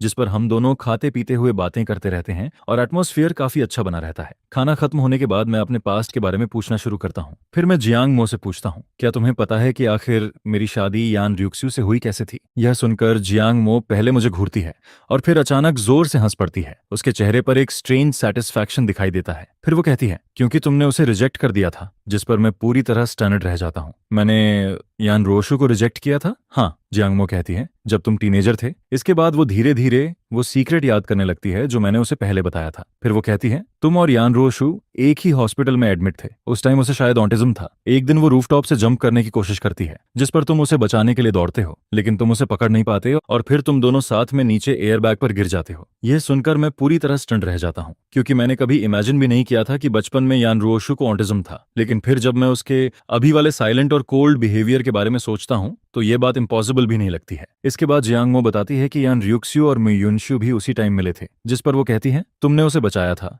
लेकिन उसके बाद मो युनशु हर दिन उसके वार्ड में जाता था, उससे बातें करता था और धीरे धीरे वो उसके करीब आती गई। फिर जियांगमो थोड़ा रुकती है, पानी पीती है और कहती है, वैसे मो युनशु एक कार्टूनिस्ट है और पिछले 10 सालों से उसका क्रश भी वही है। उसकी फेमस वर्क्स और यान रूहियो के साथ उसके रूमर्स हमेशा हॉट सर्च पर रहते हैं, जिस पर फैंस भी हर बार यही कहते रहते हैं कि दोनों ही ट्रू लव हैं। उन्हें कभी ऐसा नहीं लगता कि 10 साल का क्रश अगर हॉस्पिटल वाले टाइम से गिना जाए तो सच में पूरे 10 साल हो जाते हैं। और फिर वो ऐसी मिस्ट्रेस बन जाती है जो शादी करने लायक भी नहीं है, लेकिन फिर भी सोचती है कि तुम जो उसके रियल हस्बैंड हो, तुम्हें घर छोड़कर निकल जाना चाहिए ताकि वो अपनी जगह बना सके। यह सुनकर मैं ऑलमोस्ट श्योर हो जाता हूँ कि जब यान रोशु ने मुझसे शादी की थी तब वो उसकी रखी हुई कंडीशन थी ताकि मैं मुचिट यून के लिए अपनी पढ़ाई कंटिन्यू कर सकूं, और क्योंकि मैंने उसकी जान बचाई थी इसलिए उसे मुझे यह नाम का हस्बैंड बनाना पड़ा, जो बस नाम में था, रियल में नहीं। मैं पहले यान र्यूक्स्यू को पसंद करता था, जिस पर मैं अपने हाथों की तरफ देखता हूँ। मेरी उंगलियां इतनी साफ थीं जैसे मैंने कभी कोई काम ही नहीं किया हो। फिर मैं धीरे से पूछता हूँ, कुछ भी हो, यान फैमिली में मेरी मटेरियल लाइफ तो डेफिनेटली खराब नहीं रही होगी, है ना? जिस पर जियांगमो सिर हिलाती है और कहती है, हाँ, मेंटल स्टेट को छोड़कर बाकी सब काफी अच्छा था। तुम्हारा शरीर भी बहुत अच्छे से मेंटेन था। पहली नजर में ही लगता था कि तुम्हें बहुत पैम्पर किया गया है और तुम्हें किसी बात की टेंशन नहीं थी। ऐसा भी लगता था कि तुमने कभी काम नहीं किया। फिर वो हल्का सा मुस्कुराती है और कहती है, वैसे मुझे भी तुम्हारी शादी वाले दिन ही पता चला था। हम दोनों 12 साल से क्लासमेट्स थे और फिर तुम्हारे 20वें बर्थडे से एक दिन पहले तुम अचानक मुझे बताते हो कि तुम्हारी शादी होने वाली है। उस टाइम मैं इतनी शॉक्ड थी जैसे किसी ने मुझे सीधे क्रिटिसाइज कर दिया हो। उसकी बात सुनकर मैं सीधा हंस पड़ता हूँ। अगर मैं पहले खुश नहीं था तो उसने मुझे डेफिनेटली बहुत हंसाया था। जिस पर वो मुझे घूरते हुए कहती है, तुम्हें पता भी नहीं है कि तुम किस बात पर हंस रहे हो। मुझे आज भी याद है उस टाइम मेरा दिल कितना टूटा था। मैं इतनी गुस्सा थी कि ऑलमोस्ट पागल हो गई थी, लेकिन तुम बड़े आराम से मुझे ही समझाने लग गए। फिर वो मेरी तरफ देखकर कहती है, तुमने मुझसे कहा था कि वो फैमिली की कुछ बातें ऐसी हैं जो तुम मुझे नहीं बता सकते, और तुमने ये भी कहा था कि तुमने कभी सोचा ही नहीं था कि तुम उस इंसान से शादी कर पाओगे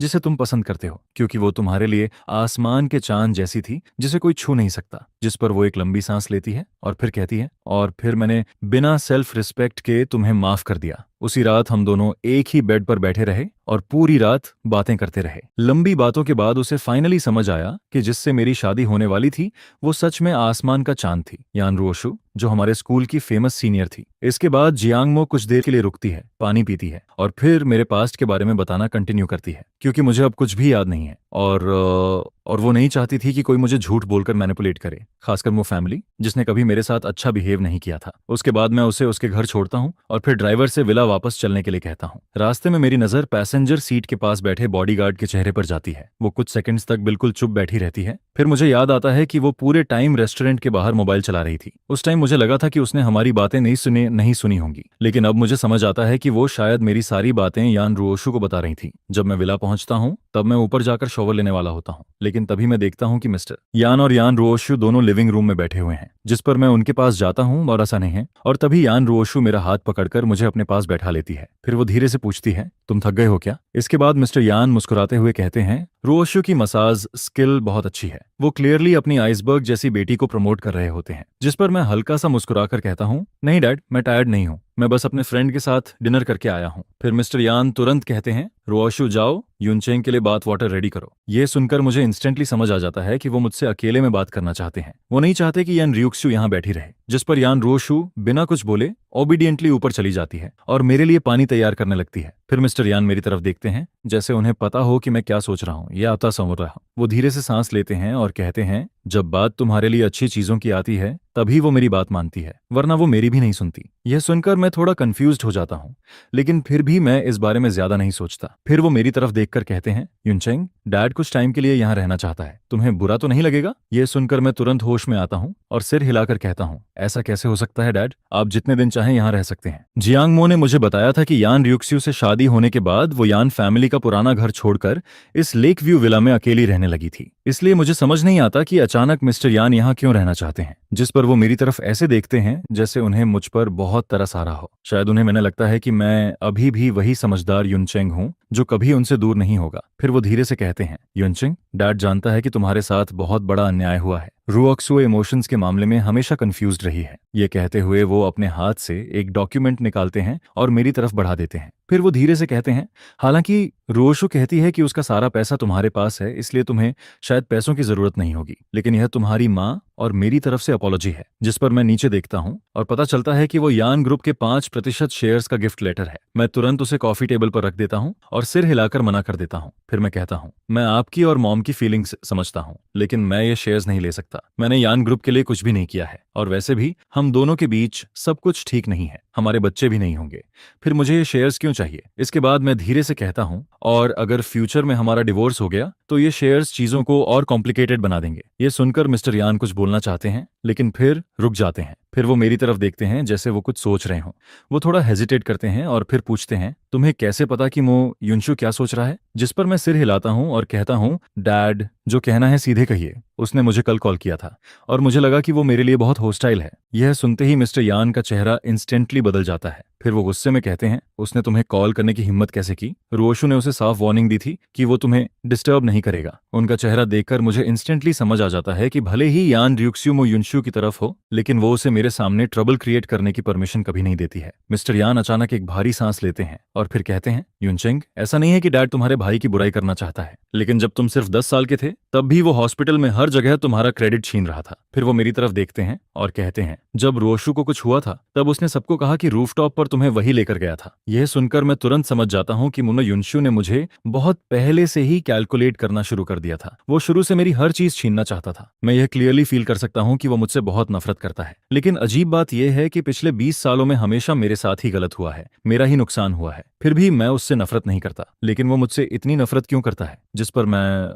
मिस्टर यान की तरफ देखकर कहता हूँ, डैड, मुझे बताइए, मैं मो युनशु और यान रूहियू पहली बार कैसे मिले थे? मुझे कुछ भी याद नहीं है। जियांग मो को भी बस थोड़ा बहुत पता है, लेकिन उसे पूरी बात नहीं पता। जिस पर मिस्टर यान धीरे से सिर हिलाते हैं और कहते हैं, ठीक है, पहले इधर आओ और chicken soup P low. Dad तुम्हें धीरे धीरे सब बताता है। इसके बाद वो मुझे डाइनिंग टेबल तक लेकर जाते हैं और थर्मोस खोलकर चिकन सूप निकालते हैं। फिर वो मुस्कुराकर कहते हैं, ये ओल्ड हाउस में बना है, खास तुम्हारे लिए लाया हूँ। तुम्हें हमेशा से डैड के हाथ का चिकन सूप सबसे ज्यादा पसंद था। यह सुनकर मेरा दिल एक पल के लिए रुक जाता है। मैं अपने फादर इन लॉ के हाथ का चिकन सूप देखता हूँ और कुछ बोल नहीं पाता। फिर मिस्टर यान हंसते हुए कहते हैं, अगर ये बाउल ऑफ चिकन सूप नहीं होता तो रोशु मुझे तुम्हें देखने भी नहीं देती। मैं बस चुपचाप बैठा रहता हूँ क्योंकि मुझे पता है मैं यान रोशु के दिल में नहीं हूँ। वहां हमेशा मो युनशु ही था, लेकिन फिर भी मैं एक 60 साल के आदमी से क्या आर्ग्यू करता? जिस पर मैं चुपचाप बैठ जाता हूँ, उनकी बातें सुनता हूँ और छोटे छोटे सिप लेकर चिकन सूप पीता रहता हूँ। 2 बाउल चिकन सूप के बाद मुझे फाइनली समझ आता है कि हम तीनों पहली बार हॉस्पिटल में कैसे मिले थे।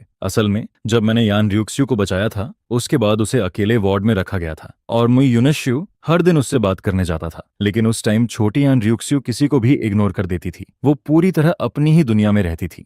जिस पर चाहे मो युनशु पूरे 1 हफ्ते तक उसके साथ रहा, फिर भी दोनों दोस्त नहीं बने। फिर जूनियर हाई स्कूल में यान रियुक्सु हमारे ही स्कूल में आ गई, लेकिन उस टाइम स्कूल में किसी को ये नहीं पता था कि वो मिस्टर यान की बेटी है। मैं ये सब सोच ही रहा होता हूँ तभी मिस्टर यान मुझे एक गर्म टॉवल देते हैं, जिस पर मैं थोड़ा कंफ्यूज हो जाता हूँ। तभी मिसेस यान अचानक मुस्कुराने लगती हैं और कहती हैं, हमारी तीनों बेटियों में रुओशुआ सबसे कम मांगने वाली थी और उसे कभी किसी चीज का लालच भी नहीं था। फिर वो कहती हैं, हमें तो लगा था कि रुओशुआंग या रुओयू सबसे पहले अपने बॉयफ्रेंड को घर लेकर आएंगी, लेकिन किसने सोचा था कि रुओशु, जो अभी अभी 20 साल की हुई थी, वो अचानक ओल्ड हाउस आकर कहेगी कि उसे शादी करनी है। यह सुनकर मुझे 3 साल पहले वाला फैसला याद आता है जब मेरी और रुओशु की शादी हुई थी, जिस पर मिसेस यान अब भी खुश होकर कहती हैं, उस दिन जब तुम दोनों खाना खाकर गए थे तब मैं और तुम्हारे डैड बहुत देर तक खुश होते रहे थे। मैं ऊपर से ऐसे दिखाता हूँ जैसे मैं कैजुअली बातें सुन रहा हूँ, लेकिन असल में मैं लगातार मिसेस यान के एक्सप्रेशन को देख रहा होता हूँ और फिर मुझे समझ आता है कि वो झूठ नहीं बोल रही हैं। उन्हें हमारी शादी की असली बात कभी पता ही नहीं थी। फिर अचानक मिसेस यान चुप हो जाती हैं। कुछ सेकंड्स बाद वो धीरे से कहती हैं, असल में मैंने भी रुओशु से पूछा था, उस टाइम सर्कल में बहुत रूमर्स थे। फिर वो कहती हैं, मैं इतनी गुस्सा हो गई थी कि मैंने उसे घर बुलाया और पूछा, लेकिन उसने सिर्फ इतना कहा, मेरा मो युनशु से कोई लेना देना नहीं है, आप लोग बेकार में चिंता मत कीजिए। यह कहते हुए मिसेस यान की आवाज थोड़ी कांपने लगती है। फिर वो कहती हैं, उस टाइम मैं इतनी एंग्री थी कि मैंने एंस्टल टैबलेट के सामने उसे विप से मारा था। उसकी पीठ की स्किन तक फट गई थी। फिर मैंने उसे 3 दिन और 3 रात तक घुटनों पर बैठाकर पनिशमेंट दी थी। फिर वो धीरे से मेरी तरफ देखती हैं और कहती हैं, मैंने यह बात तुमसे इसलिए छुपाई क्योंकि मुझे डर था कि तुम्हें उसके लिए बुरा लगेगा, लेकिन अब तुम पहले से काफी बदल गए हो, इसलिए मैंने तुम्हें बता दिया। यह सुनकर मैं पूरी तरह चुप हो जाता हूँ। मुझे कुछ समझ नहीं आता कि मैं क्या बोलूं। रात को जब मैं सो रहा होता हूँ तभी मुझे अचानक फील होता है कि किसी ने मेरी कलाई पकड़ ली है। फिर यान रोशु की आवाज आती है, मो युनचेंग, मुझे हक करो। उसकी आवाज में वही यूजुअल एरोगेंस होता है, लेकिन उसके अंदर कहीं ना कहीं सॉफ्टनेस भी होती है। मेरे हाथ जैसे ही उसकी पीठ को टच करते हैं, मैं उसकी बैक पर बने स्कार्स को फील करता हूँ और तभी मुझे मिसेस यान की बात याद आ जाती है, जिस पर मेरा दिल एक पल के लिए दर्द करता है। लेकिन अगले ही सेकंड मैं खुद से कहता हूँ, मुझे उसके लिए बुरा क्यों फील होना चाहिए। मैं कुछ सेकंड्स तक चुप रहता हूँ और फिर अचानक अपना हाथ पीछे खींच लेता हूँ। फिर मैं कहता हूँ, ड्रामा मत करो। इसके बाद मैं सीधे दूसरी तरफ मुड़ जाता हूँ। मैं उससे ये भी नहीं पूछता कि उसकी बैक पर वो स्कार्स कैसे आए, क्योंकि हमारे बीच सिर्फ एक प्लास्टिक मैरिज है और मुझे उसकी चीजों में पड़ने का कोई हक नहीं है। वैसे भी जैसा वो खुद कहती है, उसे मुझसे प्यार नहीं करना चाहिए, वरना उसका एंड बहुत बुरा होगा। यह सोचकर मैं ऑलमोस्ट हंस पड़ता हूँ। कोर्ट, डिवोर्स, अगर मैं पिछले 3 सालों की हर बात याद रखने की कोशिश करता तो शायद मैं उसका वो सीक्रेट वेबो अकाउंट उसके मुंह पर फेंक देता और उसे दिखाता कि पहले वो मेरे साथ कितना अनफेयर थी। मैंने सुना था कि हमारी तीसरी वेडिंग एनिवर्सरी पर वो मो युनशु के साथ बाहर चली गई थी और उसी दिन मैं हॉट सर्च देखकर इतना टूट गया था कि मैं कार लेकर बाहर निकल गया, लेकिन रास्ते में एक्सीडेंट हुआ, कार में आग लग गई और फिर सब कुछ बदल गया। जिस पर मैं उसकी तरफ देखकर ठंडे स्वर में कहता हूँ, तुम्हें खुश होना चाहिए कि मैंने सिर्फ अपनी याददाश्त खोई है। अगर मैं मर गया होता तो शायद तुम्हारे लिए आसान होता। यह सुनते ही यान रुओशु का पूरा शरीर फ्रीज हो जाता है। वो एक वर्ड भी नहीं बोल पाती। मेरी बात सुनकर उसका चेहरा सफेद पड़ जाता है, जैसे उसकी पूरी सोल फट गई हो। फिर मैं उसकी तरफ देखता हूँ और धीरे से कहता हूँ, यान रोशु, ये मत सोचना कि सिर्फ तुम्हारे डैड के यहाँ आ जाने से हमारे बीच कुछ बदल जाएगा। तुम्हारे डैड हैं और तुम हो। इसके बाद मैं उसे साफ वार्निंग देता हूँ, हमारे बीच जो एग्रीमेंट हुआ था तुम हमेशा उसे फॉलो करोगी, वरना मुझे सीधा डिवोर्स के लिए केस फाइल करने में कोई प्रॉब्लम नहीं होगी। फिर मैं दोबारा उसकी तरफ पीठ कर लेता हूँ और सीधा आंखें बंद करके सोने की कोशिश करता हूँ। अब मेरे पास जॉब है और मुझे कल काम पर भी जाना है। मेरे पास इतना टाइम नहीं है कि मैं उसके साथ बैठकर इन बेकार बातों को क्लियर करूं। वैसे भी इन सब बातों के बारे में सोचने से सिर्फ मैं अंदर ही अंदर परेशान होता हूं और मेरा मूड और खराब होता है। मैं अब बस आगे देखना चाहता हूं, पीछे कभी नहीं। ये सोचते सोचते मैं जल्दी सो जाता हूं। लेकिन दूसरी तरफ यान रोशु मेरी इस बेरुखी से पूरी तरह फ्रीज हो जाती है। वो पूरी रात बेड पर चुपचाप पड़ी रहती है और पहली बार उसे यह डाउट होने लगता है कि उसने जो चॉइस की थी वो सही थी या नहीं। उसी टाइम मो युनश्यू, जिसे मो युनकिंग और उसकी बाकी 2 बहनों ने खुद एयरपोर्ट से पिक किया था, घर पहुंचते ही हवा की तरह लिविंग रूम में घुसता है, जिस पर वो सीधा अपने मॉम और डैड को गले लगा लेता है। यह देखकर म्यू फैमिली के मॉम डैड तुरंत खुश हो जाते हैं और कहते हैं, अरे युनशु वापस आ गया, आओ जल्दी बैठो, पहले जूस पी लो। जिस पर मो युनशु मुस्कुराकर कहता है, thank you mom, thank you dad. फिर वो पूरे फैमिली के बीच बैठ जाता है। उसकी 3 बहनें भी उसके पास बैठ जाती हैं। वो धीरे धीरे जूस के 2 सिप लेता है और फिर अपने पेरेंट्स की तरफ देखकर कहता है, मॉम डैड, बड़ी बहन ने कहा कि भाई को एमनीजिया हो गया है। यह सुनते ही मुंह फादर का चेहरा उतर जाता है और वो जोर से नाक से सांस छोड़ते हैं। मुंह मदर का चेहरा भी तुरंत खराब हो जाता है। साफ दिख रहा था कि उन्हें हॉस्पिटल वाला दिन अब भी याद है, जब मैं वार्ड में उनसे बहुत ठंडे तरीके से मिला था। जिस पर म्यू मदर गुस्से में कहती हैं, यह कोई टीवी सीरियल नहीं चल रहा है, बस एक छोटा सा कार एक्सीडेंट हुआ था। मैंने डॉक्टर से पूछा भी था, उसने कहा था कि बस हल्का कॉन्फ्यूजन है। फिर मेमोरी कैसे जा सकती है? मुझे तो लगता है कि वो सिर्फ ड्रामा कर रहा है। ताकि यान रोशु का अटेंशन उसे मिले। यह सुनकर मो युनशु का एक्सप्रेशन थोड़ा बदल जाता है, क्योंकि हॉस्पिटल वाले दिन के बाद से वो कई रातों से ठीक से सोया नहीं था। उसके दिमाग में बार बार यही चल रहा था कि शायद मैं उसकी नकल कर रहा हूं, क्योंकि हर बार जब भी वो कहता था कि उसकी तबीयत खराब है, यान रोशु तुरंत उसके पास पहुंच जाती थी। और अब शायद मैं भी वही कर रहा था, जिस पर मुझे युनशु की आंखों में हल्की ठंडक आ जाती है। फिर वो धीरे से कहता है, वो सिर्फ अनकंफर्टेबल होने की एक्टिंग नहीं कर रहा होगा, वरना यान र्यूशु मो युनचेंग को छोड़कर मुझे देखने क्यों आती। जैसे ही यान र्यूशु का नाम आता है, मो फैमिली की दूसरी बेटी मो युनशुई गुस्से से भर जाती है। फिर वो कहती है, यह यान र्यूशु भी ना सच में अंधी है। हमारे युनशु जैसा अच्छा आदमी उसे नहीं चाहिए, और पूरे दिन उस मो युनचेंग के पीछे घूमती रहती है।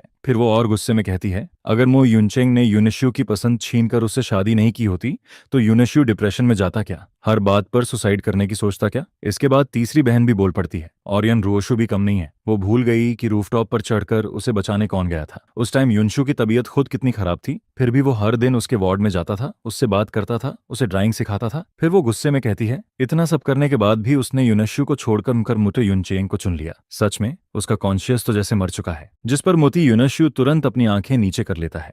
उसकी आंखें धीरे धीरे लाल हो जाती हैं, जैसे उसके साथ बहुत बड़ा अन्याय हुआ हो। फिर वो धीरे से कहता है, second sister, third sister, please ऐसा मत कहो। यह देखकर मू फादर का दिल और पिघल जाता है। वो तुरंत कहते हैं, ठीक है, अब और मत बोलो, यूनिशु के जख्मों पर नमक मत छिड़को। फिर वो गुस्से में कहते हैं, यह सब मुझ युनचेंग की गलती है। उसने पहले यूनिशु का हक छीना, फिर उसकी पसंद की लड़की भी छीन ली, और वो यान रूह्यू भी पागल है। इतने अच्छे यूनिशु को छोड़कर मुकिरिशी युनचेंग को चुन लिया। फिर वो गुस्से में कहते हैं, देखो उसने हमारे यूनिशु को कितना हर्ट किया है। जिस पर मुखी युनकिंग अचानक बोल पड़ती है, आप लोगों ने आज का हॉट सर्च नहीं देखा क्या? जब वो एयरपोर्ट से मोटे युनशु को लेने गई थी, तब उसने रास्ते में मोबाइल चलाया था। उसी टाइम उसने हॉट सर्च में मेरा नाम देख लिया था। फिर उसने कमेंट्स पढ़े और उसे पता चला कि मैं जियांग फैमिली की रियल एस्टेट कंपनी में काम कर रहा हूँ, क्योंकि यान फैमिली के प्रेसिडेंट का हस्बैंड उनकी कंपनी में एक आम एम्प्लॉय बनकर काम कर रहा था। इसलिए बात सीधा हॉट सर्च पर पहुंच गई थी। लेकिन मु युनकिंग को छोड़कर बाकी मू फैमिली को अभी तक यह बात नहीं पता थी। जिस पर मु युनशु धीरे से पूछता है, बिग सिस्टर कौन सा हॉट सर्च? फिर मु युनकिंग उसकी तरफ देखकर कहती है, मु युनचेंग हॉस्पिटल से डिस्चार्ज होने के बाद जियांगमो के अंकल की रियल एस्टेट कंपनी में जॉब कर रहा है, और वो वहां एक सेल्समैन बना हुआ है। जैसे ही यह बात खत्म होती है, मु फैमिली के मॉम डैड के चेहरे तुरंत काले पड़ जाते हैं। मु फादर गुस्से से बस भारी सांस लेते रहते हैं। उन्हें ऐसा लग रहा था जैसे मैंने उनकी पूरी इज्जत मिट्टी में मिला दी हो, क्योंकि मैं अब जियांग फैमिली की रियल एस्टेट कंपनी में काम कर रहा था, और वो भी एक सेल्समैन बनकर। जिस पर मुझे मदर गुस्से में कहती हैं, मैंने पहले ही कहा था उसका सरनेम जियांग वालों के साथ ज्यादा मिक्स हो रहा है तो जरूर कुछ ना कुछ गड़बड़ करेगा। फिर वो और गुस्से में कहती हैं, इतने बड़े घर का बेटा होकर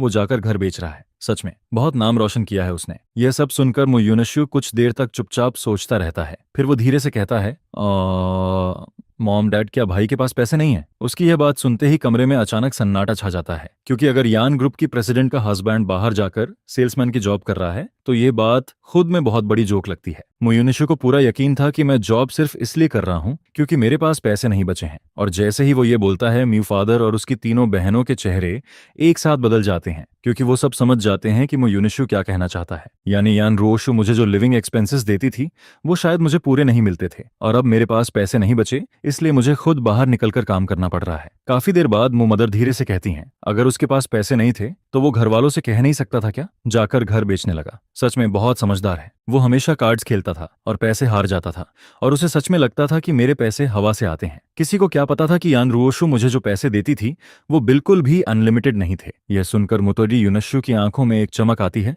और फिर वो तुरंत मु फादर का हाथ पकड़ लेता है। फिर वो कहता है, भले ही मैं और भाई एक ही लड़की को पसंद करते हैं, लेकिन आखिर हम भाई हैं। अब अगर उसके पास पैसे नहीं हैं और वो घर बेचने तक पहुंच गया है तो हमें उसकी हेल्प करनी चाहिए। जिस पर म्यू फादर ठंडी सांस लेते हैं, लेकिन इस बार वो कुछ बुरा नहीं कहते। फिर मु युनशु अपनी बहनों की तरफ देखकर मुस्कुराता है और कहता है, सिस्टर्स चलो हम सब मिलकर भाई को समझाते हैं। इसके बाद वो फिर से कहता है, अगर भाई के पास सच में पैसे नहीं हैं तो हम पहले उसे पैसे दे देते हैं। हम सिस्टर यान की भी इंसल्ट नहीं होने दे सकते, और ना ही आउटसाइडर्स को यह लगने देना चाहिए कि हम अपने भाई के साथ अच्छा बिहेव नहीं करते। जिस पर मुंह से मदर तुरंत सिर हिलाती हैं और कहती हैं, बिल्कुल सही, अब मुझ फैमिली और यान फैमिली का नाम एक साथ जुड़ा हुआ है। हमारे और उसके बीच जो भी है वो बाहर वालों को जोक नहीं लगना चाहिए। फिर वो तुरंत खड़ी हो जाती हैं और कहती हैं, युनशु सही कह रहा है। चलो अभी चलते हैं उस रियल एस्टेट कंपनी में और मो युनचेंग को वापस लेकर आते हैं। जब पूरा फैमिली उसकी बात मान लेता है तब मो युनशु के होंठों पर एक हल्की सी मुस्कान आ जाती है, क्योंकि पहले भी मैं हमेशा उसकी बात मान जाता था और अब तो मुझे कुछ याद भी नहीं है। लेकिन इस वक्त उसे सबसे ज्यादा यही जानना था कि क्या मुझे सच में एमनेशिया हुआ है। दूसरी तरफ मेरे जॉब का पहला दिन सरप्राइजिंगली बहुत बिजी था। ये जिंगहुआयुआन प्रोजेक्ट बीजिंग के बाहर वाले एरिया में था। जियांगमो ने इसमें बहुत पैसे लगाए थे,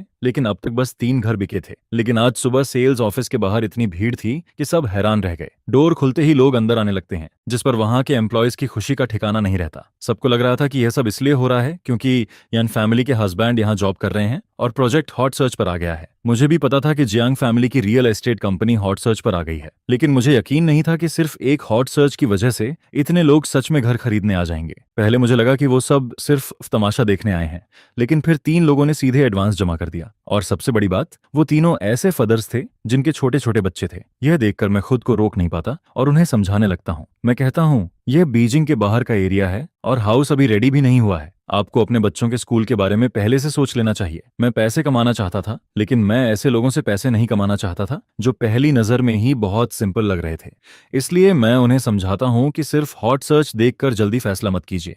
लेकिन तभी उनमें से एक आदमी, जो करीब 30 साल का था, एक्साइटेड होकर कहता है, हमने तो अपने बच्चों के लिए ही पैसे उधार लेकर डिपॉजिट दिया है। फिर वो आदमी, जिसे सब ब्रदर झांग बुला रहे थे, मुझे समझाता है, मेरा एक क्लासमेट यान ग्रुप में असिस्टेंट है। उसने बताया कि यान ग्रुप जिनहुआयुआन के पास एक पब्लिक प्राइमरी स्कूल बनाने वाला है। फिर वो कहता है 2 साल के अंदर स्कूल बन जाएगा। उसके बाद ये पूरा एरिया स्कूल डिस्ट्रिक्ट बन जाएगा। यह सुनकर मैं एक गहरी सांस लेता हूँ, फिर खुद को काम करके कहता हूँ, सॉरी, मुझे पहले एक कॉल करनी होगी। इसके बाद मैं पैंटी में चला जाता हूँ और यान रोशु को कॉल करने की सोचता हूँ, लेकिन तभी मुझे याद आता है कि उसका नंबर अभी भी मेरे ब्लैकलिस्ट में है, जिस पर मैं पहले उसे ब्लैकलिस्ट से बाहर निकालता हूँ और फिर उसे कॉल करता हूँ। उसी टाइम यान रोशु मीटिंग में बैठी होती है। पूरा कॉन्फ्रेंस रूम बिल्कुल शांत होता है, लेकिन तभी उसका फोन अचानक बज उठता है, जिस पर वो एकदम से चौंक जाती है, क्योंकि यह उसका पर्सनल फोन था जो हमेशा ऑन रहता था, लेकिन उसमें सिर्फ एक ही कॉन्टैक्ट सेव था और वो कॉन्टैक्ट मेरा था। इसके बाद वो तुरंत मीटिंग छोड़कर ऑफिस में चली जाती है। उसके हाथ हल्के से कांप रहे होते हैं। फिर वो जल्दी से कॉल उठाती है, युनचेंग। उसकी आवाज हल्की सी कांप रही होती है, जिस पर मैं सीधा पूछता हूँ,